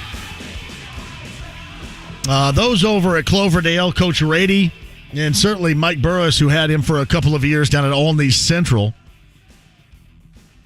should be really proud of that kid. That's pretty awesome. Jake Query, the morning show, they will have Chad Buchanan on, and we won't. Coming up, they'll have him on tomorrow morning. And I'm serious. If you hear me call, I may call in and ask a question, and then we'll play it back, and then Kyle and I can say that we had somebody on. That's coming up tomorrow morning with Kevin and Query. 7 until 10 a.m. What time they say he was coming on? I don't even know if I got it. But tomorrow morning, and since I didn't tell you, that means you're going to listen for the entirety of 3 hours, and that helps them out anyway. Hey, JMV, so I go to a Pacer game in the 1980s, and then that WWF Cowboy Bob Orton and King Kong Bundy wrestled after the game. You know what year that was? I do know that I rolled down there in 1985 and was a part of a Saturday night main event. I do remember that. A WWF Saturday night main event. Remember those things that they would tape and then play it back after, 11 o'clock? It was the summertime. I saw Junkyard Dog. I think Hulk Hogan was a part of it. I'd have to look at who was all here.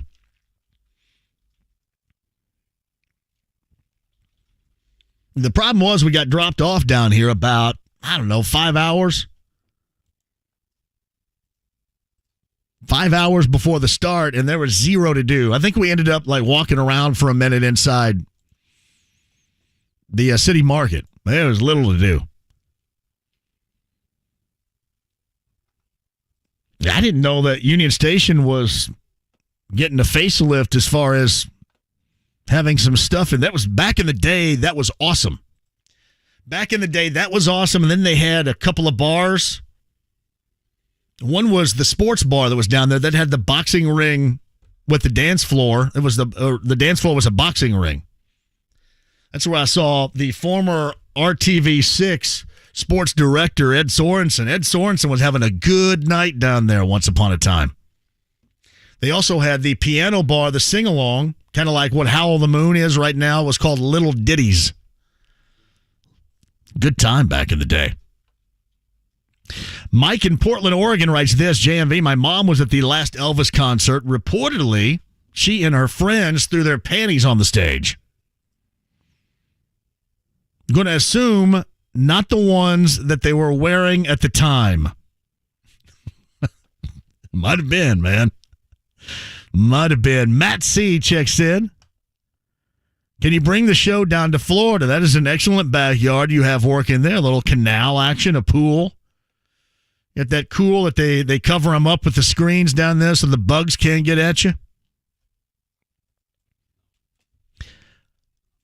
I think those screens are for gators, right? Not bugs? They're for bugs. I thought they were for alligators. No, they're going to be for bugs. Those screens, they go all the way to the top. Why would you have a screen for alligators? I think gators can climb. No, they can't. Yeah. No. What movie did you see that in? I swear, alligators can climb a fence. All right, I'm going to ask Matt C. here why I think it's bugs, not alligators. The hell kind of alligator we talk? Climb what? What are they climbing? They can't climb. Yeah. I didn't see one. We're talking about crocodiles here. I didn't see one crocodile climb after Crocodile Dundee back in the day. Not one. My man was up in a tree in his boots and everything, too. Hey, by the way, Shane tells me Willie Nelson is indeed only 89. I added 3 years to his age. My bad. I can't. Maybe it was Gordon Lightfoot that was 92 that I went to. No, he was in his 70s. I thought I saw somewhere where Willie was 92. Meanwhile, Checkered Flag is awesome. The owner, Stacy, is equally as awesome. You'll have to come back when Dallas Moore is playing. Great times. I'll be back. I should say I'll be there on Thursday. Tavern Tour Stop. The Checkered Flag on West Washington Street. You guys will have to come by and join us. It's going to be a great time. Always is. JMV at 1070thefan.com. Enjoying the show. If you flip through my ticket stubs, you'll find Belle Biv DeVoe, Johnny Gill, Keith Sweat at Market Square, Digital Underground, DJ Quick, Black Expo, and Foghat at Union Station New Year's Eve. I was with you, by the way, at Belle Biv DeVoe, Johnny Gill, Keith Sweat. I was there. Was that 1990, I think? Belle Biv DeVoe, Johnny Gill, and Keith Sweat. I've had Belle Biv DeVoe, Johnny Gill, and Keith Sweat on this show before, and we talked about that. I was at that show. That was a hell of a time. I did not see Digital Underground when you did. But, yeah, Union Station had some shows. And then before that, speaking of gators, not actual alligators, over here at Circle Center, Gators used to have bands in there all the time. Apparently with Kyle and the climbing alligators, it actually depends on their weight and if the trees are strong enough to hold them. But assuming that the particular alligators in question aren't too heavy, they're definitely capable of climbing trees, and they actually do this pretty frequently. Zero idea, Garrett. That cliche, you learn something new every day, is accurate. Jason Pullen inside the lounge via YouTube Live says alligator po' boy is really good. That is absolutely true. Have you've had alligator before? I love alligator. I've never had it. I like alligator a lot. There was a place in Terre Haute. Anybody remember this? In Terre Haute called Graffitis. I'm assuming it's no longer there, but it was called Graffitis, and it was an awesome place. And one of their fortes there was alligator. Graffitis. Anybody remember Graffitis in Terre Haute? Awesome. What's it taste like? As they say, chicken. Does it actually? Yeah, that's what it reminds you of. I think it's great. I love alligator. But Graffitis in Terre Haute used to make those all the time. Look at that nugget of information you bring to the table. Mickey Shuey, IBJ, top of the hour. So the Indy 11 is getting a new stadium, and it is going to be a complex, I guess. A very complex. Mickey joins us at the top of the hour to explain that. And we're not giving anything away this week, are we? I didn't see anything either. A bummer. Post Malone last week was pretty awesome. You guys were digging on that. And our Backyard Bourbon broadcast, we're going to fire that up. We'll make sure we get to hopefully your backyard. I'll tell you how you can sign up and hopefully some of the dates in which we're going to do it as we move into the summertime here coming up as well. 93.5 and 107.5 The Fan. Dan Dockich's annual Tom Dockich Memorial Golf Outing presented by Franciscan Health is on the schedule and set for July 18th. Go to 1075thefan.com/events for details and tickets. Now NASCAR and IndyCar action return for Brickyard Weekend at the Indianapolis Motor Speedway. Saturday, July 30th, catch a doubleheader featuring the NTT IndyCar Series Gallagher Grand Prix, followed by the NASCAR Xfinity Series Pennzoil 150. Then Sunday, the 31st, the NASCAR Cup Series Verizon 200 at the Brickyard. Experience the roar and power of NASCAR and the speed and precision of IndyCar in one exciting family-friendly race weekend. Kids 15 and under get in free. Get your tickets now at ims.com. Here's what's happening with the Fan. Live from the Checkered Flag Tavern this Thursday, 3 to 6 p.m., it's JMV on the 2022 Evan Williams Tavern Tour. Stop by for your chance to win a $50 gift card and to pick up a Tavern Tour t-shirt. Remember to follow the Fan on social media. Find us on Twitter, Facebook, Instagram, and YouTube. Like and follow the Fan to stay up to date on events, giveaways, and all things sports. For more info, click on 1075thefan.com. Hey, I called him this weekend, Lance and his local team at LD Smith Plumbing at 317-284-9526. So I got a dishwasher, a new one, and it was delivered, and they were just going to, put it in, right, install it, and there was something really weird going on. I'd never actually seen back there what was going on. It's like somebody got a blowtorch out, a welding kit, and soldered something, right? A soldering torch, I don't know. But I know I couldn't do it, and I know that I needed a plumbing genius here, and that's what Lance and his local team at LD Smith Plumbing, that's what they do. 317-284-9526, making sure they're going to come over later on this week and get that done as well. They can help you with anything plumbing and especially emergencies. Also, ask them about the 83 or free deal that they have involving your main drain. Just in case something goes haywire, 83 or free. Ask about it. 317-284-9526. The best in plumbing online. That's ldsmithplumbing.com today. As a Shane Company jewelry consultant, I see so many customers who have struggled to find a wedding band at other stores. When they come to Shane Company, they find the one. Not only do we have the widest selection of unique wedding bands, we are also experts at helping you find the perfect band to complement your engagement ring. Even if it's an heirloom ring. You can play around with stacking bands, try contour bands, or just go with something simple. There are so many options. We also have handsome men's bands, hundreds of styles to choose from in every price range. You might have no idea what you want, but we'll take the time to show you different metal types, fits, and styles. You can even build your own with our online tool. And we offer a free lifetime warranty. Come see us and we'll help you both find a band that you love wearing every day. For some helpful tips, check out our online wedding band guide. Now you have a friend in the jewelry business. Shane Company and shaneco.com. Hey, it's JMV for the absolute best in realty. Mark Deedle Realty. 317-755-4232. That's 317-755-4232. Online, markdeedle.com. That's markdeedl.com. Today. So, how about Eddie in Mooresville? He wanted to sell his rental property to maximize the equity now in case prices start to cool. He heard about Mark Deedle on the radio and hired him. Everything he claims on the radio is absolutely true. Mark is smart and aggressive. He gave him multiple offers on that home in days, and they had it sold in 2 weeks for the high price that he wanted. Mark Deedle has a guarantee for you. Multiple offers on your home in 3 days, or he is going to list it for free. That's Mark Deedle Realty, 317-755-4232, 317-755-4232. MarkDeedle.com, that's MarkDietel.com today. The largest bourbon event in Indiana is back. Big Red Liquor's Bourbon Expo and Rare Bourbon Lottery is Saturday, July 9th, 1 to 4 at the Indiana State Fairgrounds. Tickets on sale now for 400 plus bourbons to sample, plus Rare Bourbon Lottery. Get your tickets now, BigRedLiquors.com. Must be 21 to enter. Cardinals, Phillies, Sunday Night Baseball. The coverage begins at 6 on 93.5 and 107.5 The Fan.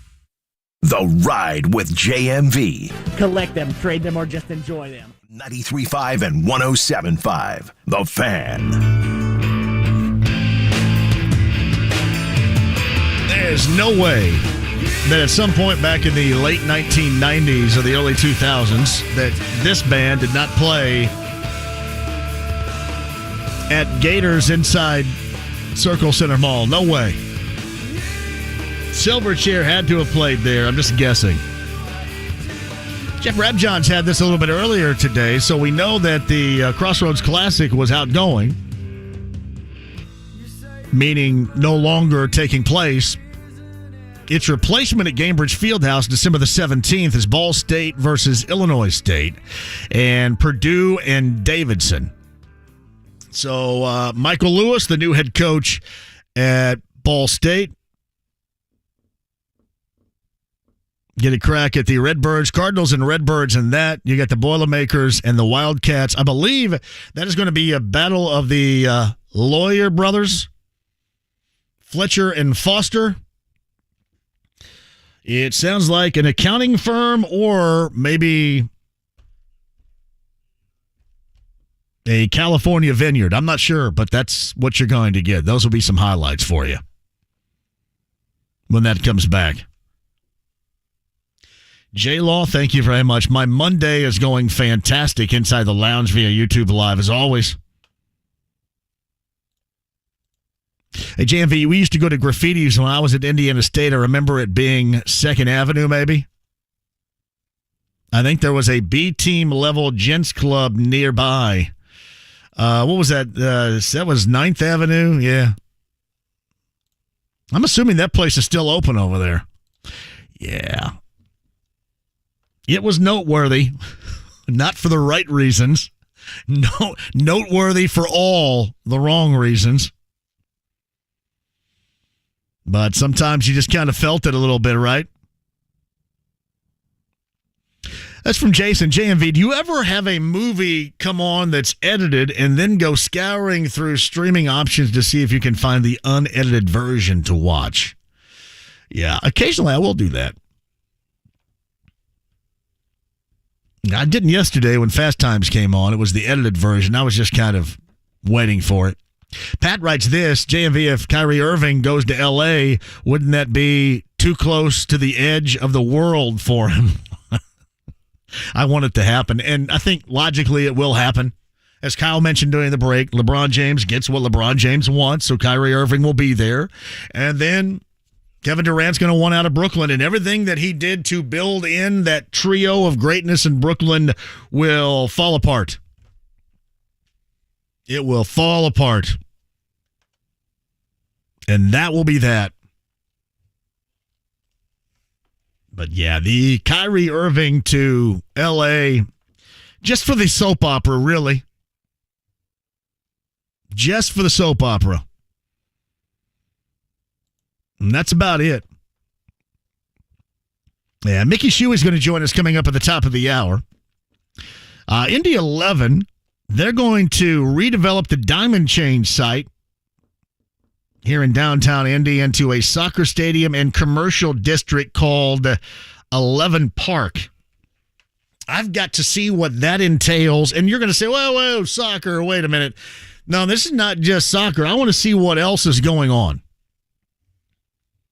Here's the other thing that I want to see and I want to be a part of. I've got to ask my friends that are putting together the Back Nine. Have you guys heard of this? It's on the near south side of town, I think off of Morris. And you can certainly see it from I-70 because it is like a Top Golf kind of thing, right? We got to get over there sometime. That sounds like a blast. I don't have a hard target date when that's going to open, but if you've seen it, you kind of wonder what's going on here. That's what's going on there. Off of Morris near the White River. It's on the other side, the south side of I-70. Right there. You can easily see it. But that is what they're doing. I gotta get down there sometime and do a show at some point. Yeah, Griff Pope says the nets are up already for the Back Nine. I actually drove down there. This is probably a month ago now. I drove past it. But the nets are up. It is going to be, the near downtown equivalent of what you have up in Fishers with Top Golf, called the Back Nine. And we'll go over there and smash some golf balls and hang out and do a show, hopefully, at some point. That'd be good. But I think they're getting closer and closer. Hey, JMV, I heard you talking about Mathurin and his comments regarding LeBron James. Did he not needlessly put a bullseye on his back?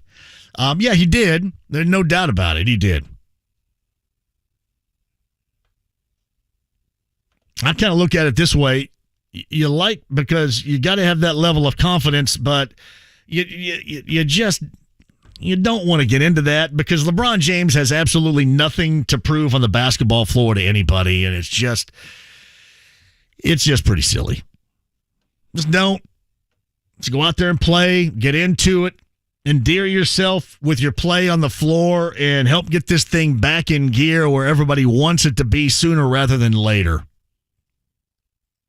Steve writes this: it was indeed 6th Avenue in Terre Haute. Talent level was pretty scary, and right across the street was the Tiger King worthy exotic pet store. Steve, I remember that place both.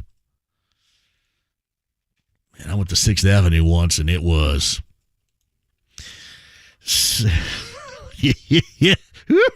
Woo. Yeah. If you're from Terre Haute, and especially if you're my age, you know exactly what I'm talking about.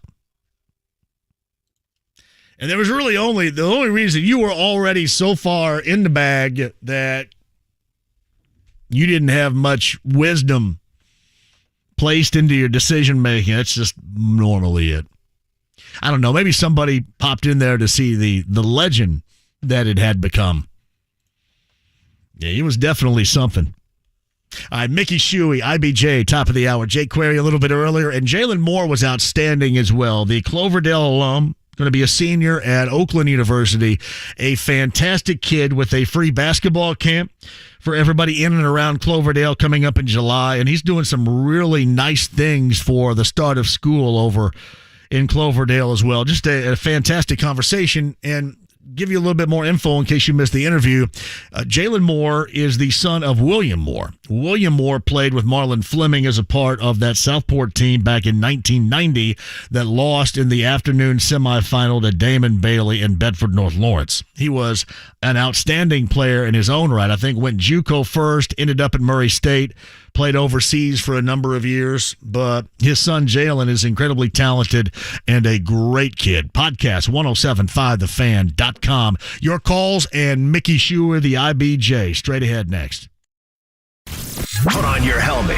It's about to get real. Coach Tom Allen, last year, Coach, you and I talked about managing expectations. Now you got to build them back up. That chip on our shoulder, something to prove, has to be back there. We obviously got a whole bunch to prove. To me, that's where we got to begin. We got a lot of guys back from last year that got a really bad taste in their mouth and want to see outcomes that are different. Love how our guys are working, but it's just about getting better every day. Dan Dockage, weekdays noon to 3 on 93.5 and 107.5. The Fan. Hi guys, it's Andrew with Pine Grove Medical Clinic. Is erectile dysfunction damaging your relationship? Are you sick of the pill and all the side effects? Well, welcome to the future. We have a major medical breakthrough. Pine Grove Medical Clinic uses the most advanced form of wave therapy. Backed by 60 clinical studies, our technology uses pressure waves to repair and open up blood vessels. We've helped countless men get rid of their ED. But what is the true end result? Their relationship, even their lives, improve drastically. If you're ready to regain your love life, call us right now, and not only will the assessment and ultrasound be free, we'll also give you a gift that produces immediate results in the bedroom. It almost never fails. This is worth $550, and it's free to callers right now.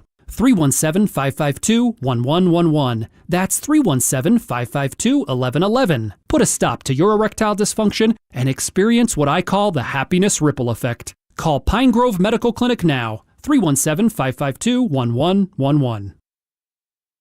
Hey, JMV here for Forum Credit Union. Again, shout out to Forum Credit Union for being the title sponsor of A Night in the Fan Cave last week. And you know what? They're great at what they do. That's helping you manage and save money. And of course, we're all dealing with rising food and gas prices right now. So how about a way to lower your monthly expenses? And Forum Credit Union offers insurance services for your home, car, personal, and business needs.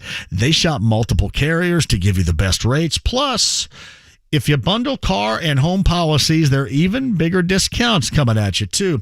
It's time to lower those monthly bills, and Forum can help you out, too. That's forumcu.com, or stop by any branch location to learn more today. That's forumcu.com. Sunny day. What will put you and your love on Cloud 9 this June? It's Diamonds Direct's most amazing offer this year.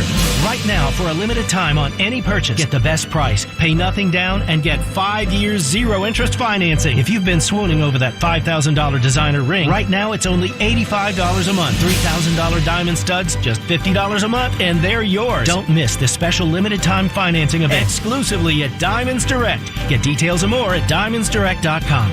On approved credit. O'Reilly. Get ready for summer vacation now at O'Reilly Auto Parts with up to a $15 gift card after mail-in rebate when you purchase select Superstart batteries. With the power, performance, and reliability your vehicle demands, Superstart batteries are made to deliver long life and consistent starts. Superstart batteries only at O'Reilly Auto Parts. O'Reilly Auto Parts. Indy 11 is celebrating Independence Day Saturday, July 2nd with downtown's only fireworks show that night after their 7:30 match versus Miami FC at Carroll Stadium. Presented by IBEW Local 481. It'll be great family fun with tickets starting at just $15. Come early for live music by Cam Cole from Apple TV's Ted Lasso show. Get $11 meal deals and $4 Heineken. Then stay late for a fireworks show synced to a soundtrack curated by JMV's Takeover program on B105.7. Get tickets and details at Indy11.com. Hey, it's JMV. You know, I'll never forget the first time someone pointed out the bald spot on the back of my head. That's why I went to We Grow Hair Indy. Here's Darren Andrews to tell you more. For over 20 years, we've been restoring hair for men and women with every type of hair loss and every ethnicity. No matter the reason for your hair loss, we're here to help. And our friend Rajiv Ram, two-time Olympian and tennis professional, can attest to this. I wanted more hair, and they have the best technology there is for it. We Grow Hair Indy cared about me and did exactly what they said they would. The results have been amazing. I had the multi-unit hair grafting procedure, and I loved that they could fill in my thinning hair on top of my head. People tell me all the time how great my hair looks, and yours can too. Call now for a free evaluation and grow your hair back. Call 888-724-5129, 888-724-5129, or WeGrowHairIndy.com, the gold standard in hair restoration. 93.5 and 107.5, The Fan. WIBC HD2, W298BB, WIBC HD3, W228CX, Indianapolis. The Phillies host the Cardinals in a clash of National League contenders. Saturday at 3:30 on 93.5 and 107.5, The Fan. The Ride with JMV. Just an average guy with exceptional hair. 93.5 and 107.5, The Fan.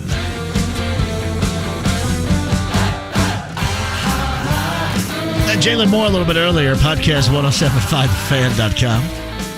Jake Query was here as well. I'm going to sneak in the morning when they have Chad Buchanan, the Pacers general manager, on and ask a question. And then I'm going to play it back here tomorrow so we can have somebody on from over there regarding the draft. Think that'll work? I'm going to see if Chad can stretch it out to give us a minute and a half of content there. I appreciate that. Yeah, I'm inside the lounge via YouTube Live where, I know that we're way, way in front of things right now, but folks are talking about IU football being a downer again this year. We'll dive into that coming up in a bit. Griff Pope, by the way, says you can get Gator at Zydeco's in Mooresville. I know of Zydeco's in Mooresville. I dig on Cajun, I do. Get you tomorrow's show and a lot more where we're going to be coming up later on this week. And I owe you how you can sign up today to get us into your backyard, a part of the Backyard Bourbon Broadcast. And we got 3 of those coming up. I will retweet this. Brought to you by Evan Williams, Connecticut, Ford's Garage, and Richards got the food again this year. I think New Belgium Brewing. And Ryan going to be a part of this too. So we're coming at you the 1st and the 15th of July, and then on the 12th of August. I will retweet this and make sure you guys get signed up because I absolutely love these. This might be the best part of the summer. And you can sign up today, and maybe we'll come out and do a live show in your backyard. Meantime, Andy Moore, Automotive Group Hotline on the near south side of downtown. Something incredibly special is apparently brewing with the Indy 11 from the IBJ. Had the story for you late last week. Mickey Shuey joins us. Hello, Mickey. How are you? I'm doing well. Thanks for having me. How are you today? I am fantastic. Now, what does all this entail? Because I tried to, I propped this up as not just about soccer. This is going to be apparently about so much more, correct? Right. So, Indy 11 owner Ursal Özdemir is pitching this as a transformative project for downtown as a whole. He's pitching a project that would exceed $1 billion. That would include a soccer stadium, a hotel, apartments, office space, the whole shebang. So it really is poised to be the first true stadium district that Indianapolis has. Of course, the city has Lucas Oil Stadium and Gainbridge Fieldhouse already, as well as Victory Field, but those are all kind of in their own separate areas, and they don't have a lot of commercial development supporting them directly, but this would have those elements. All right. Besides the stadium, and Mickey, we'll get into the stadium portion of it in a minute. What are we talking about here? Restaurant, retail, living accommodations. What else? Yeah, we'll have all that. It would have a bunch of retail space with restaurants, some that could be themed after the other teams in the area. Ursal, when he spoke to me, mentioned that they could have some restaurants named after the Colts or something along those lines. It'll also have office space. They haven't said who they'd be targeting with that, but it's going to have a lot of different commercial elements, including some living space and of course parking for to support that whole project. It's Mickey Shuey of IBJ on the Andy Moore Automotive Group Hotline. All right, we'll get more into this and certainly into the stadium portion of it. How is this, because that's the first thing normally people will ask, how is this being funded? So the stadium itself would be funded largely by the city and state because the state in 2019, as part of the renovations to Gainbridge Fieldhouse and expansion of the convention center, included some measures to allow for the Indy 11 to capture some revenue from this district to pay for a stadium. About 80% and then 20% would be covered by the development group, Keystone Corp, or Ursal Özdemir's development company. And then the commercial side would largely be privately funded. That's not to say that the city or state couldn't help with that, but those conversations have not yet been had about how much city-state funding could be put into that. And again, Mickey, something that those, especially the non-soccer fans, the cynics, what have you out there, will say, all right, so what does that mean for us? What does that mean tax-wise? What are people looking at as far as that? Because, I mean, this has been something, you go back to, anything that's ever been built here, that is normally the first or the second question that comes up. What entails that situation as far as this stadium and complex is concerned? Yeah, so without getting too much into complexities, because I'm sure your listeners don't want to hear all the nitty gritty. Well, you'll lose me. You'll lose me at mathematics here, but go ahead anyway, because a lot of people are smarter than I here. So essentially, the stadium would be funded by the district itself. It's not like there's going to be a major tax increase to pay for this whole project. Basically, it would be a self-funded area that they would collect the taxes from that district, from hotel revenue, sales taxes, admissions fee for the soccer games. All of that would be kind of put into a pool and used to pay back money that the city spends in bonds to cover the cost of the development itself. So again, there's not expected to be any increase in taxes. It's all kind of a quote-unquote self-funded area, similar to a tax increment financing district that uses similar mechanisms that is used for apartments and hotels and things like that.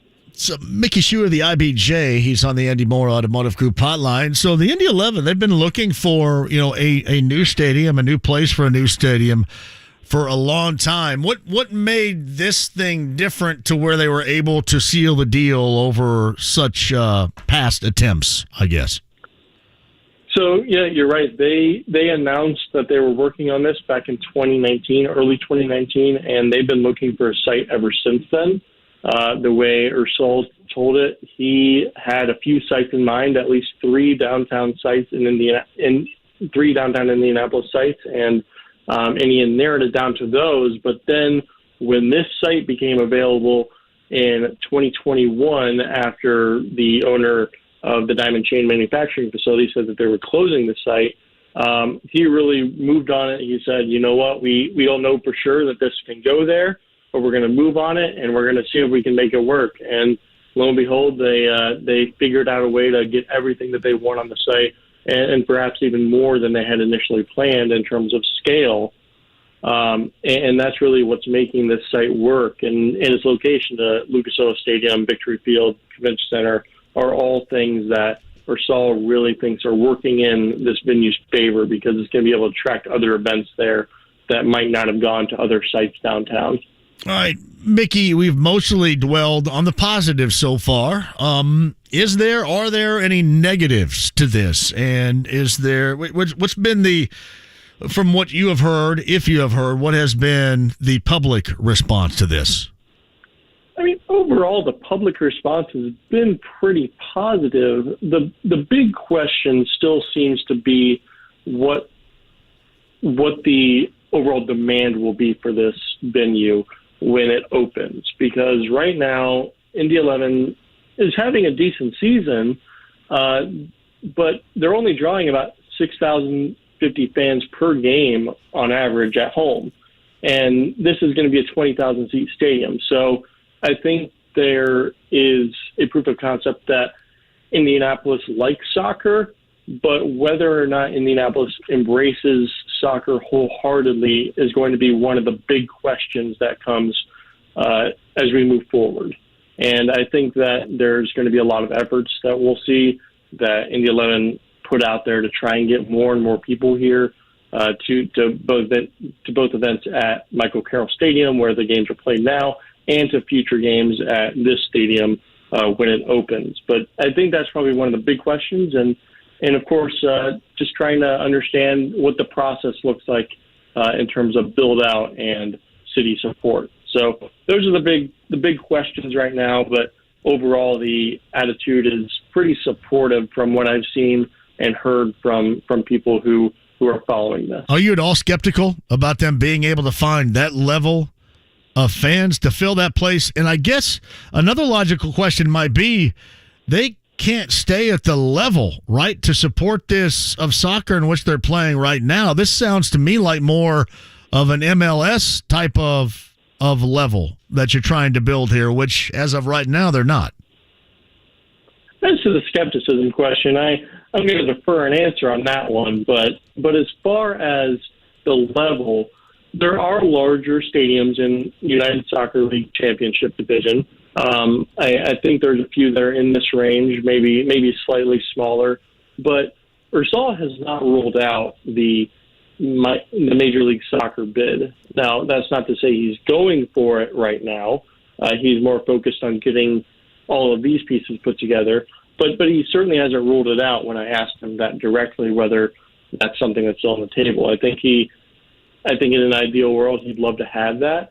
But certainly making sure that all the other pieces are there in order to attract more fans to this district, that's going to go a long way. Because if you can get people coming to that district to eat or to live there, to stay there when they're visiting, and there happens to be a soccer game going on when all those things are happening, I think it's going to drive some interest and start kind of that word-of-mouth campaign that Keystone and Ursul are probably hoping for. Mickey Shuey of the IBJs on the Andy Moore Automotive Group hotline. Are they going to move forward with this, especially with that volume of seating availability in a stadium, even if they're unsure or skeptical about whether or not, soccer match after soccer match, they can fill it? Ursul Ozmir is committed to to having 20,000 seats. And there was talk a few years ago, back in 2020, right before the pandemic, of maybe lowering that count to 12,000 to start with an option for expansion. But he seems very committed to that 20,000 number. And I think it's really about driving people to get to that number. I don't know genuinely whether they're going to get to that number, but I think the fact that that venue can also accommodate concerts, collegiate events, rugby, lacrosse, what have you, that's going to be a really big win for them to have that many seats, because it's going to be able to get events that aren't quite large enough for a Lucas Oil Stadium type setup, but are too big for a TCU amphitheater at the state park type setup, especially when it comes to music. There really aren't any outdoor venues now that can support college soccer games, such as the College Cup tournament games, but this would fill that niche. So I think that they're committed to that number for a whole subset of reasons, not the least of which is that they can bring in other big events. Yeah, you just mentioned music events. I mean, might you see, because I can't remember how many years ago it was, didn't they have a couple of English Premier League teams come in here and play? That was at Lucas Oil Stadium, but would they try to be, I'm sure they would do anything promotionally speaking to try to justify what they're doing. Is this also probably something you'd be thinking about doing as well?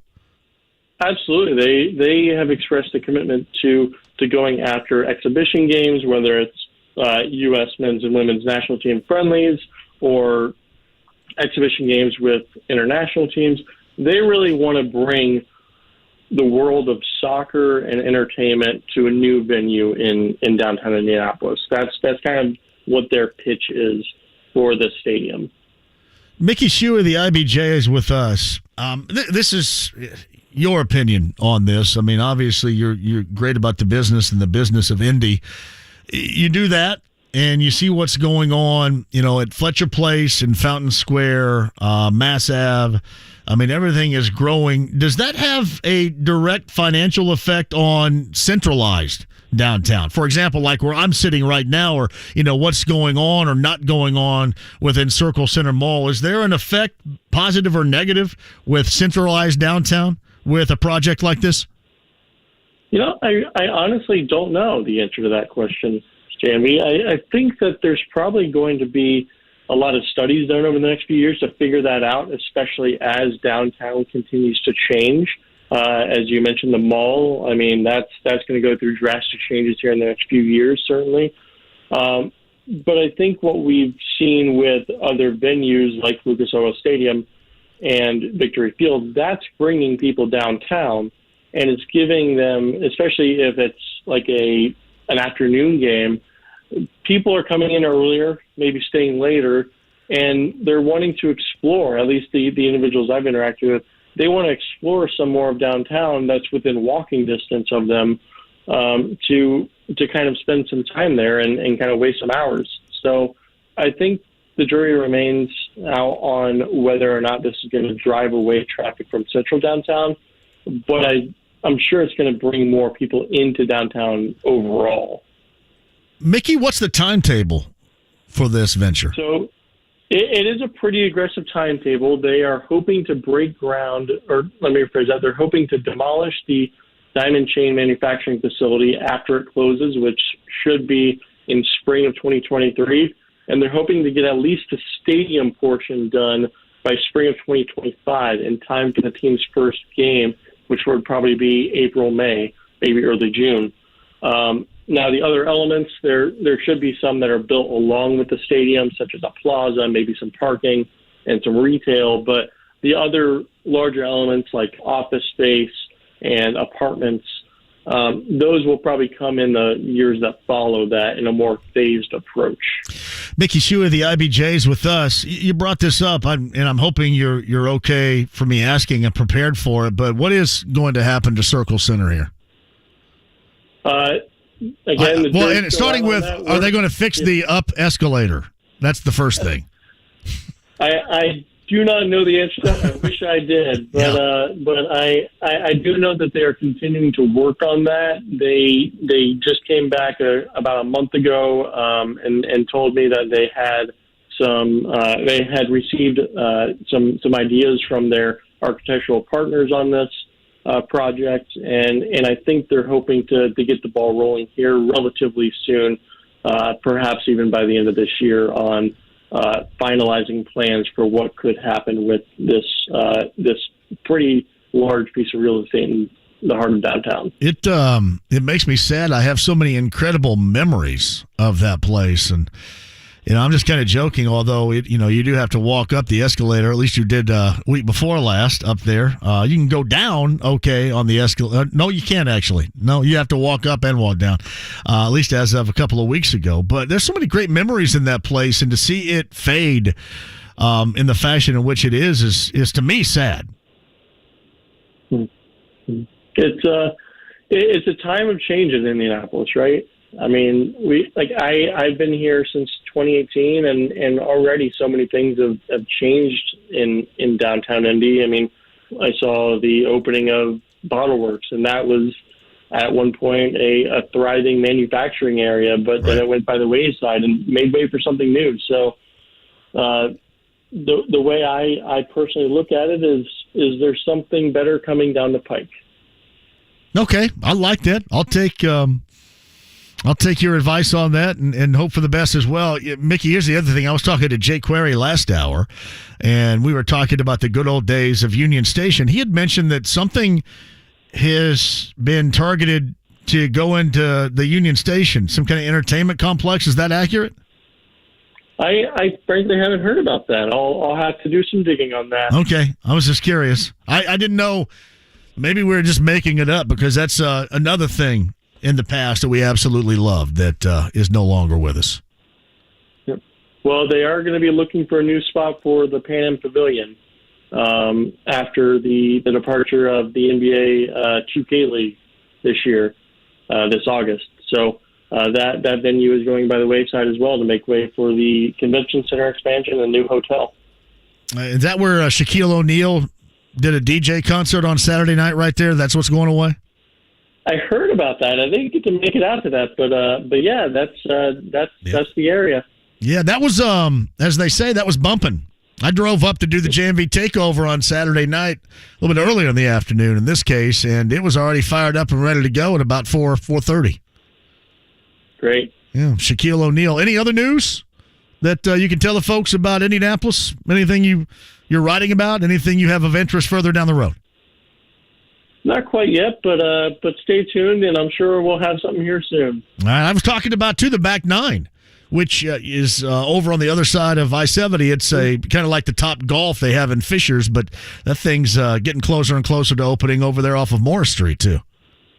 Yes, it's going to be a really nice facility. I drove past there a couple weeks ago, and they really look like they're pretty close to opening if they haven't already. I forget what the opening date is for that, but they are pretty close to opening, and it looks like a great facility. Yeah, it is. It is going to be. I know some of the people involved in that, and it is, from what they say, going to be spectacular down there. Great. Mickey, I appreciate you. Thanks for the heads up. Thanks for giving me a heads up on Twitter as well. I appreciate that information, and I wanted to make sure everybody knew that, before you go, oh, soccer. I mean, certainly this is much more than just soccer is what they're trying to do with this place. Absolutely. As I said from the top, it's going to be a pretty big district focused with a heavy focus on soccer, but they're really trying, it sounds like, to have something there for everybody, whether you're a fan of soccer or not. You got it, buddy. I appreciate it, Mickey. Stay in touch. Yep. Thank you for your time. It's Mickey Shuey, the IBJ on the Andy Moore Automotive Group hotline. Yeah, so they're trying to build that up. You know what's going on, Fletcher, and then Fountain Square, huge. Goes without saying, Mass Ave, and then Mass Ave just going further out. Mickey had mentioned Bottle Works, which is outstanding. If you've not been to Bottle Works, you got to go. That's a good time over there. I did not stay. My wife and fam stayed in the hotel a couple of months or so ago. But that is a good time. The complex over there is a good time, to say the least.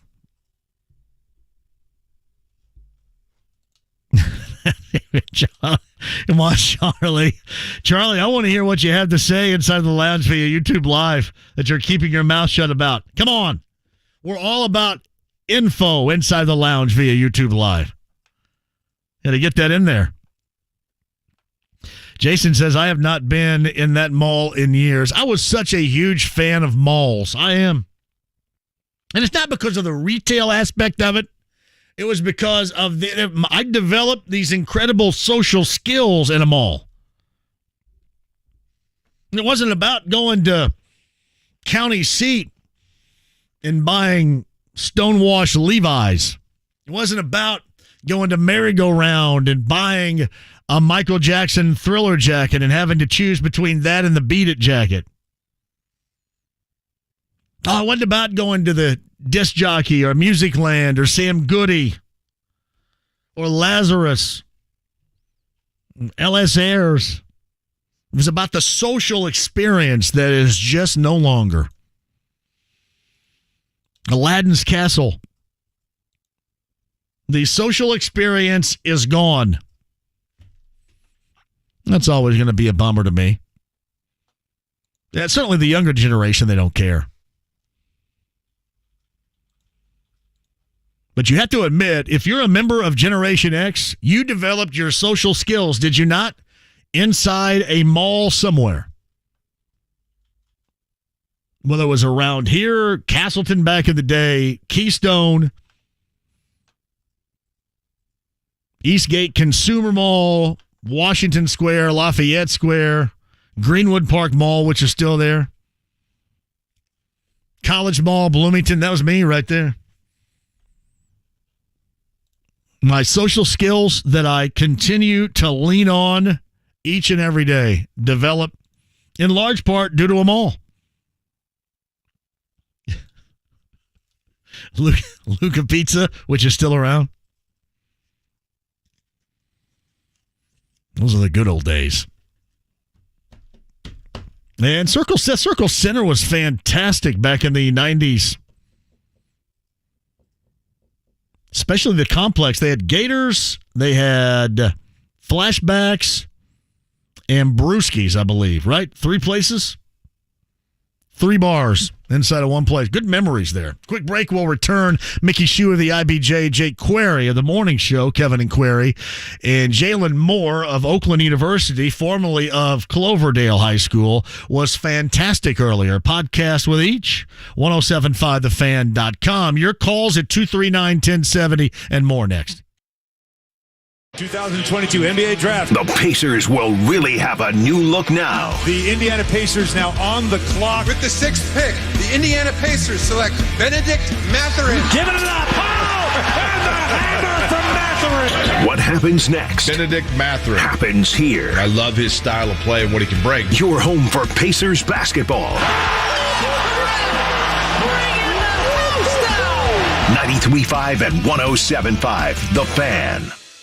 Hey, tennis fans, with the BetRivers.com Sportsbook app, you can smash, slice, and spin your way to big tennis paydays. That's because we're serving up the excitement of live in-game betting, where you can bet on all the action, including point-by-point betting from tournaments around the world. Plus, with BetRivers' award-winning customer service, it's game, set, and match. Download the BetRivers.com Sportsbook app. It's a whole new game. Must be 21. Must be located in Indiana. Gambling problem? Call 1-800-9-WITH-IT. 1-800-994-8448. Hey, JMV here in response to Diamonds Direct's amazing finance offer. It has been off the charts. So here's the great news. They are extending it through this Saturday. So you can go into the holiday weekend with some new bling and spread your payments over 5 years, 0 interest financing, rings, earrings, bands, bracelets, colored gemstones. Pick any item, pay nothing down, and enjoy 5 years, 0 interest financing.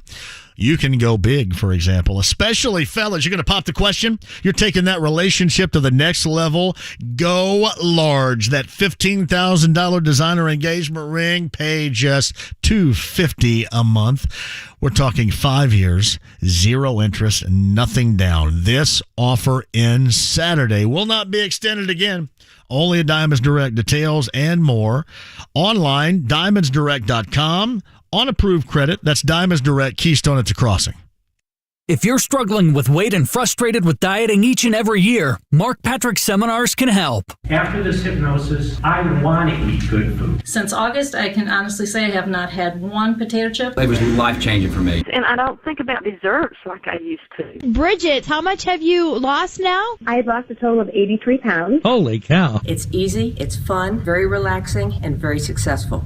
And I would just say go for it. For only $49.99, lose all the weight you want, 100% guaranteed. Also, stop smoking with Mark Patrick Seminars. That's right, seminars Thursday, July 28th at the Hampton Inn and Suites in Fishers. Weight loss seminar 5:30 to 7:30 p.m. Stop smoking seminar 8 to 10 p.m. And Saturday, July 30th at the La Quinta Inn and Suites South in Indianapolis. Weight loss seminar 11 a.m. to 1 p.m. Stop smoking seminar 2 to 4 p.m. That's Thursday, July 28th at the Hampton Inn and Suites in Fishers, and Saturday, July 30th at the La Quinta Inn and Suites South in Indianapolis. Registration begins 30 minutes before seminar. Celebrate the 4th of July with family, friends, food, and fireworks. Please be safe this Independence Day, and don't drink and drive. From your friends at Isaacs and Isaacs Injury Lawyers. If you know a volunteer who impacts your community, nominate them today to receive a year's worth of free vehicle maintenance. Just click the Do More tab at JiffyLubeIndiana.com. School is in session. Coach Jeff Brown, as you're in the middle of this summer, what do you see out of your players thus far? For us, I'll just be blunt. It's about getting everybody healthy. You know, in order for us to win at a high level, we're going to need everybody healthy and ready to go. So we're very cautious and careful how we do it. We understand that while coaching is important, the players on the field are more important, and we've got to get these guys healthy and ready to go for game one. Dan Dockage, weekdays noon to 3 on 93.5 and 107.5. The Fan. The Ride with JMV. Let me have a Diablo sandwich, a Dr. Pepper, make it fast. I'm in a damn hurry. 93.5 and 107.5. The Fan.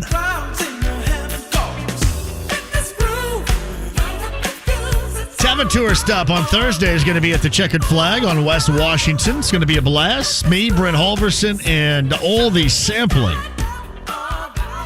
of Larceny Bourbon, Evan Williams, Elijah Craig, Luna Azul, Tequila, everything under the Heaven Hill Distillery umbrella with us. You cannot miss it. The Checkered Flag. It's an institution over there. It's been around forever. West Washington near 465.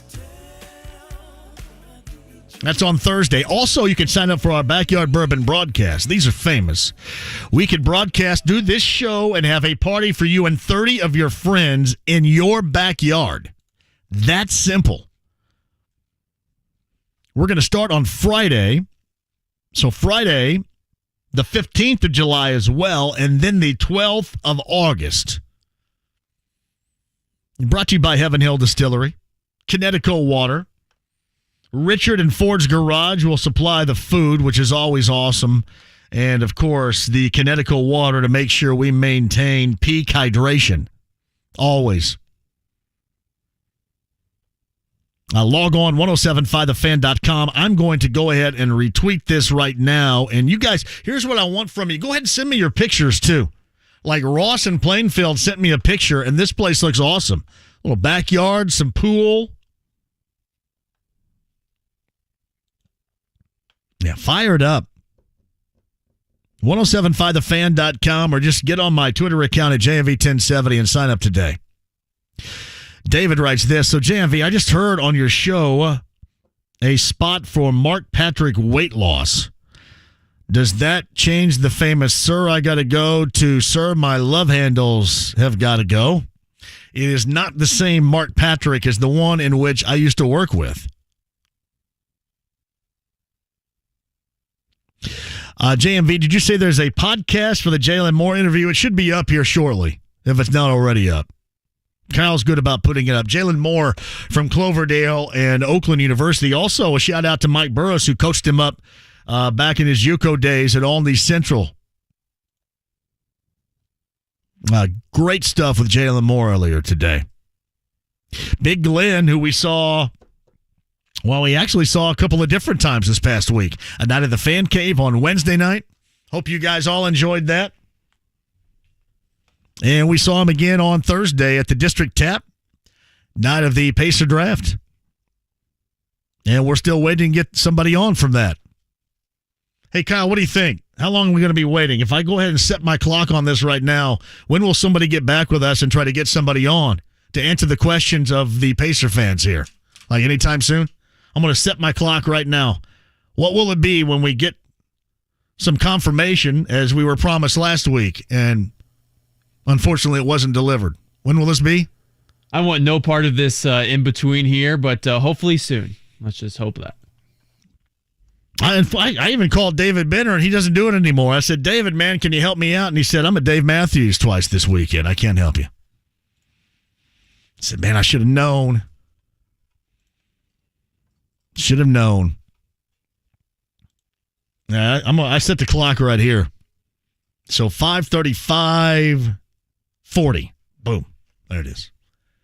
And we'll see.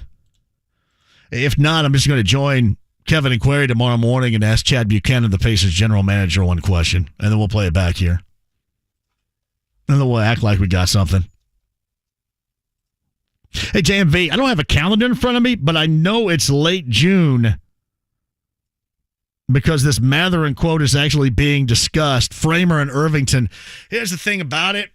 You knew that it was going to go big because it involves LeBron James, and it was needless because he's going to prove it to me. LeBron James on the basketball floor need not prove anything to anybody, honestly. That part's silly.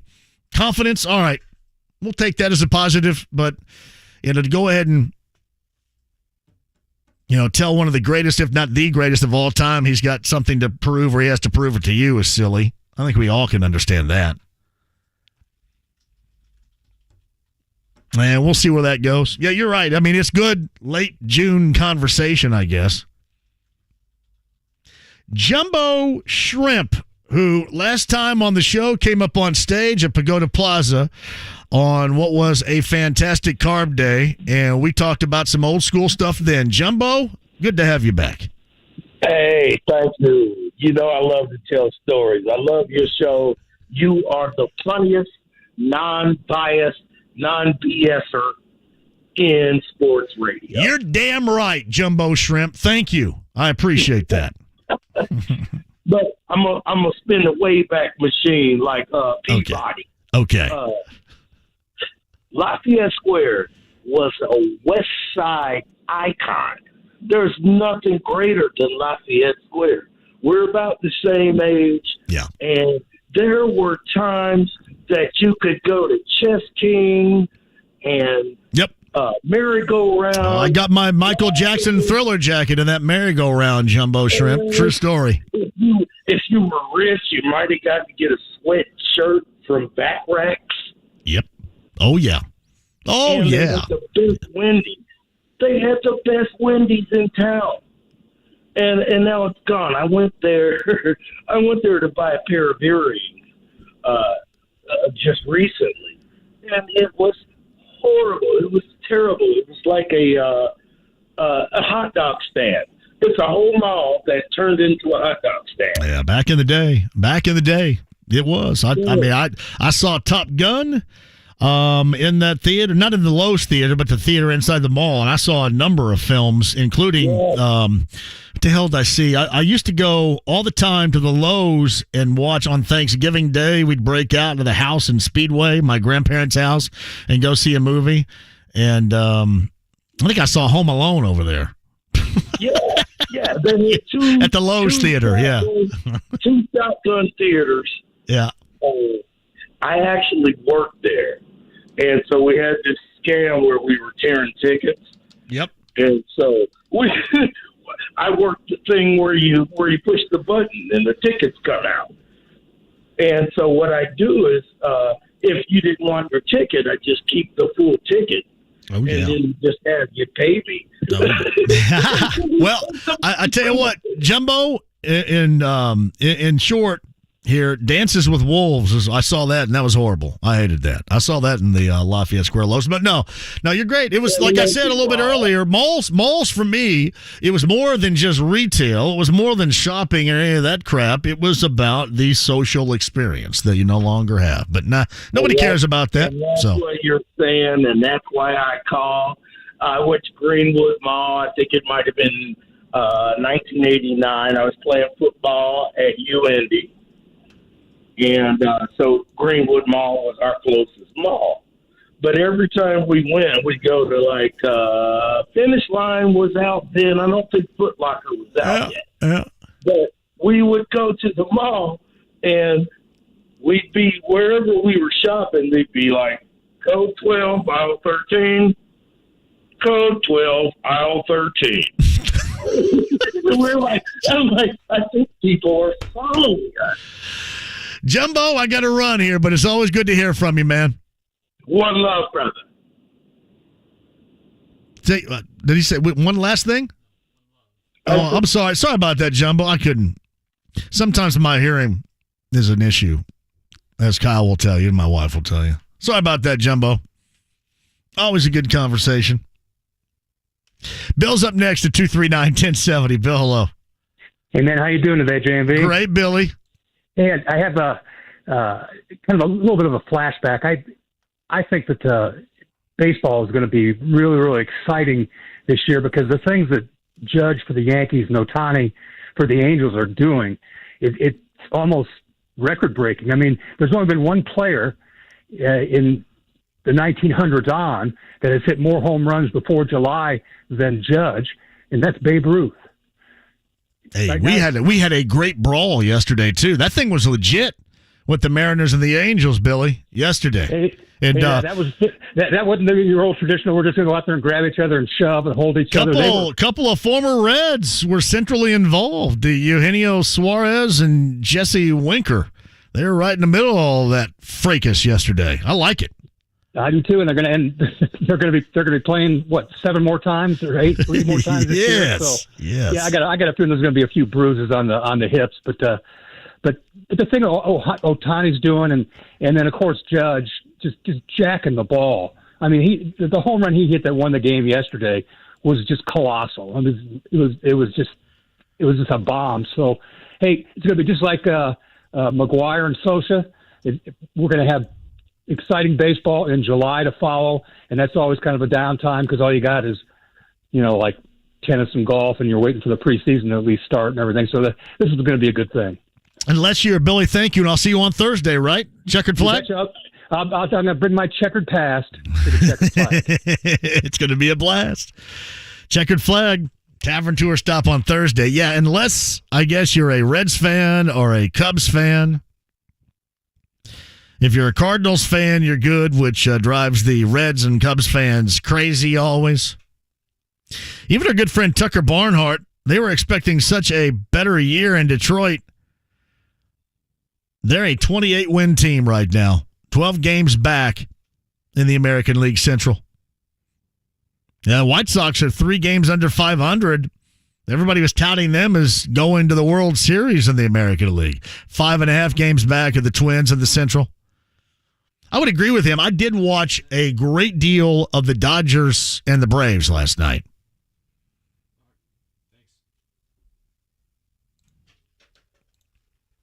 Yeah, it's good stuff. Hey, JMV, Lafayette Square in the 80s was basically Starcourt Mall in Stranger Things in season 3. I had a blast. That's where I got the Michael Jackson Thriller jacket. That merry-go-round. Jeff Dickerson inside the lounge via YouTube Live says no mention of Spencer's at the mall. They did not have a Spencer's in the Bloomington College Mall. They had a Spencer's in there's another sad one over there, the Honey Creek Square Mall in Terre Haute had a Spencer's. Of course, they had them up here, Lafayette Square and Greenwood. That's where we got our fake dog crap and fart spray, which was very important back in the day at Eastern Green. You had to have fake dog poop and fart spray.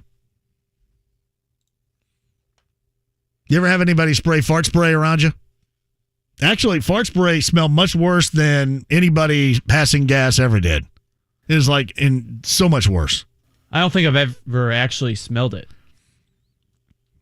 We had a dipwad friend of mine back in high school unleash one, I think when we were a freshman in our geometry class, and they had to clear the classroom. It was that bad. And no dude, even after a lunch at Eastern Green, could ever rack one off like that. Clear the classroom. It's awful. Couldn't breathe or anything. He got suspended for that. You believe they'd suspend down it? Come on. All right, quick break and we'll come back. If you're on hold, we'll get to you. Coming up on the other side, Query, Jalen Moore, Mickey Shuey, podcast 1075, thefan.com. Did you get that I sent you from Rick Venturi, by the way, too? That's going to be really good. I got a big surprise, and we'll have to give a shout-out to Rick Venturi for it. I'll explain that and more. We'll get you set for tomorrow coming up as well. 93.5 and 107.5, The Fan. 2022 NBA Draft. The Pacers will really have a new look now. The Indiana Pacers now on the clock. With the 6th pick, the Indiana Pacers select Bennedict Mathurin. Giving it up. Oh! And the hammer from Mathurin. What happens next? Bennedict Mathurin happens here. I love his style of play and what he can bring. Your home for Pacers basketball. 93.5 and 107.5, The Fan. Hey, everybody. We've all heard stories from friends and family about something really bad that happened. You're in an accident. There's a painful, life-altering injury, huge medical bills, even wrongful death, all from someone else's fault. Some of you are dealing with it right now. That's where the attorneys at Paul Ritchie Law Firm can help. Tony Patterson, Paul Cruz, and John McLaughlin lead a team with over 70 years of collective courtroom experience, millions of dollars in jury awards, and settlements for their clients, too. None of us can change the past. Just know that Tony, Paul, and John are on your side to help you and your family going forward. They're recognized by Super Lawyers and U.S. News and World Report as being among the leading injury lawyers in Indiana. Even if you're unsure you have a case, give Paul Ritchie a call and they'll listen. They'll give you their free experienced legal opinion. Call 317-269-2509 or visit parinjury.com. That's P-A-R-R injury.com. Follow The Fan on social media. The Fan is on Twitter, Facebook, Instagram, and YouTube. Like and follow The Fan to stay up to date on all of our giveaways and all things sports. The largest bourbon event in Indiana is back. Big Red Liquor's Bourbon Expo and Rare Bourbon Lottery is Saturday, July 9th, 1 to 4 at the Indiana State Fairgrounds. Tickets on sale now for 400 plus bourbons to sample, plus Rare Bourbon Lottery. Get your tickets now, BigRedLiquors.com. Must be 21 to enter. It's JMV. We're all dealing with rising food and gas prices, so how about a way to lower your monthly expenses? Farm Credit Union offers insurance services for your home, car, personal, and business needs. They shop multiple carriers to give you the best rates. Plus, if you bundle car and home policies, there are even bigger discounts. It's time to lower those monthly bills, and Forum can help. Visit forumcu.com or stop by a branch location to learn more and to get an insurance quote today. Hi, I'm Ryan Kelly with thehomeloanexpert.com. The housing market has started to cool, but inventory is still low and homes are selling fast. We need to get you pre-approved today. The Home Loan Expert has lower rates, loan programs for almost everyone, and a 10-day closing guarantee. We can answer all your questions and make sure you're ready to close the deal when that perfect home hits the market. The 10-day closing guarantee, only available at thehomeloanexpert.com. The Home Loan Expert LLC, NMLS number 1326241. There's only one company that meets the gold standard in hair restoration and hair transplants. We Grow Hair Indy. Hey, it's JMV, and I'm here with Darren Andrews. Darren, people are coming from all over the world to We Grow Hair Indy to grow their hair back. Hi, JMV. It's great to be here. Yes, they are. And JMV, as you know, we are very proud of the technology and the results at We Grow Hair Indy. We Grow Hair Indy is one of only 2 places in the entire US that offers both the Artist Robotic FUE and our trademark procedure, multi-unit hair grafting. I was tired of my bald spot, which is why I went with multi-unit hair grafting and got more hair in one procedure. Call 888-724-5129 for a free evaluation. That's 888-724-5129, 888-724-5129, and grow your hair back. The one company that has the best technology and results. WeGrowHairIndy.com, the gold standard in hair restoration. I'm Tom Shane. Growing up in a family of jewelers, I remember looking at gemstones alongside my father. I learned to appreciate their unique beauty and developed an eye for evaluating diamonds, rubies, and sapphires. To this day, I'm still examining gemstones. Throughout the year, I traveled to Bangkok, the gemstone capital of the world, to hand-select only the most beautiful rubies and 16 colors of sapphires for Shane Company. When I'm there, I never select stones on a cloudy day. Only with natural sunlight can I accurately evaluate the color and the stone's brilliance. I also oversee the cutting of each stone to maximize its inherent beauty. That's why our gemstones are more beautiful and vibrant than any other jewelers in town. Come in to find one that's perfect for you. Now you have a friend in the jewelry business. Shane Company and ShaneCo.com. Join me tomorrow. Mike Chappell is going to join. I will not sing tomorrow. I can darn near promise you that. Or I just might. We'll continue talking Colts Pacers. Join me tomorrow. The Ride with JMV. Look at all those ding-dongs. 93.5 and 107.5. The Fan.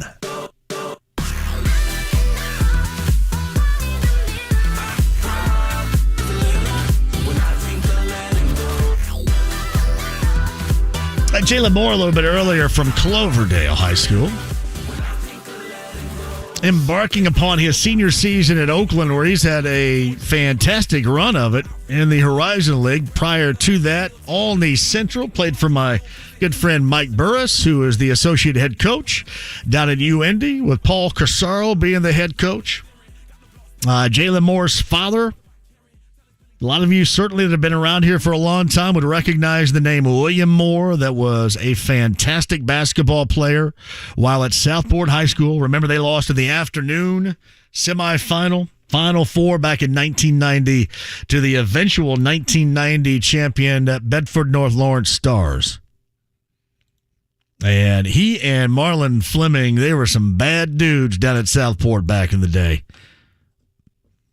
William Moore goes on and plays, I think, somewhere in Florida at a JUCO, and then transferred to Murray State, played overseas for a number of years. But Jalen Moore has a camp coming up in July that's free out in Cloverdale, and he's also doing a great thing with backpacks and paper and pencils for kids over at Cloverdale. He is just a fantastic kid. Hey, JMV, what about Fanbo? That was, I saw that. 32-14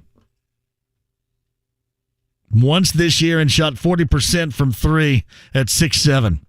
I saw that. That's something we'll get more into tomorrow if you guys want, regarding the Pacers. More questions that certainly could be answered. Aaron's at 239-1070. Aaron, welcome to the show. How are you, man?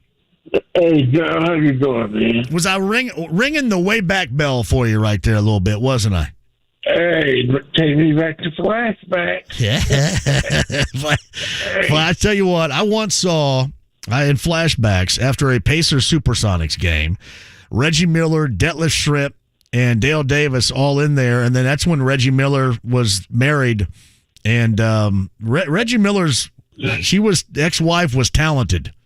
Oh, yeah. It was more than just playing a role on Family Matters in the early 90s. She had some talent. Oh, yeah. Hey, I got a question. Yeah. I think after listening to your last guest, right, we had a couple of buddies of mine came with an idea to start a cornhole league. And we want the city to swindle taxpayer money on our behalf to open up a 60,000-seat stadium. Now, we can only guarantee 5 people in there. Well, hey, what the heck? It's somebody else's money anyway. Why should I worry about it? That's exactly what's going on. This is piracy. And you know the hypocritical part about John? What is it? I had so many fans calling in worried about Jim Murphy spending his own money on Quentin Nelson, but they're more upset about that than these idiot elitists building another stadium because they elitist buddy got one and going to use the taxpayer money to do it. It can only attract 12 people to each home game. So I'm assuming you're not down with it. Man, this is highway robbery. You know what this really is, John? What is it? This is socialism on the high end. See, people don't like socialism when they go for people that really need the help. But when it's the suits and neckties, it's called lobbying. You're screwed up, corrupt politics. In I got to run here because the music's playing. But in closing, you're also in complete agreement. Pay Quentin Nelson $20 million per. You're down with that? Who's that? I got to run, man. Thank you, Aaron. Aaron is not happy. We'll play off that, I'm sure, coming up tomorrow. Jake Query, Mickey Shuey of the IBJ. Jalen Moore, Cloverdale High School, Oakland University. Great kid. Podcast with each. 1075 thefan.com. Kyle, great job from you. I'm off to Whiteland High School for a little 6th grade girls basketball. Anybody want to join me?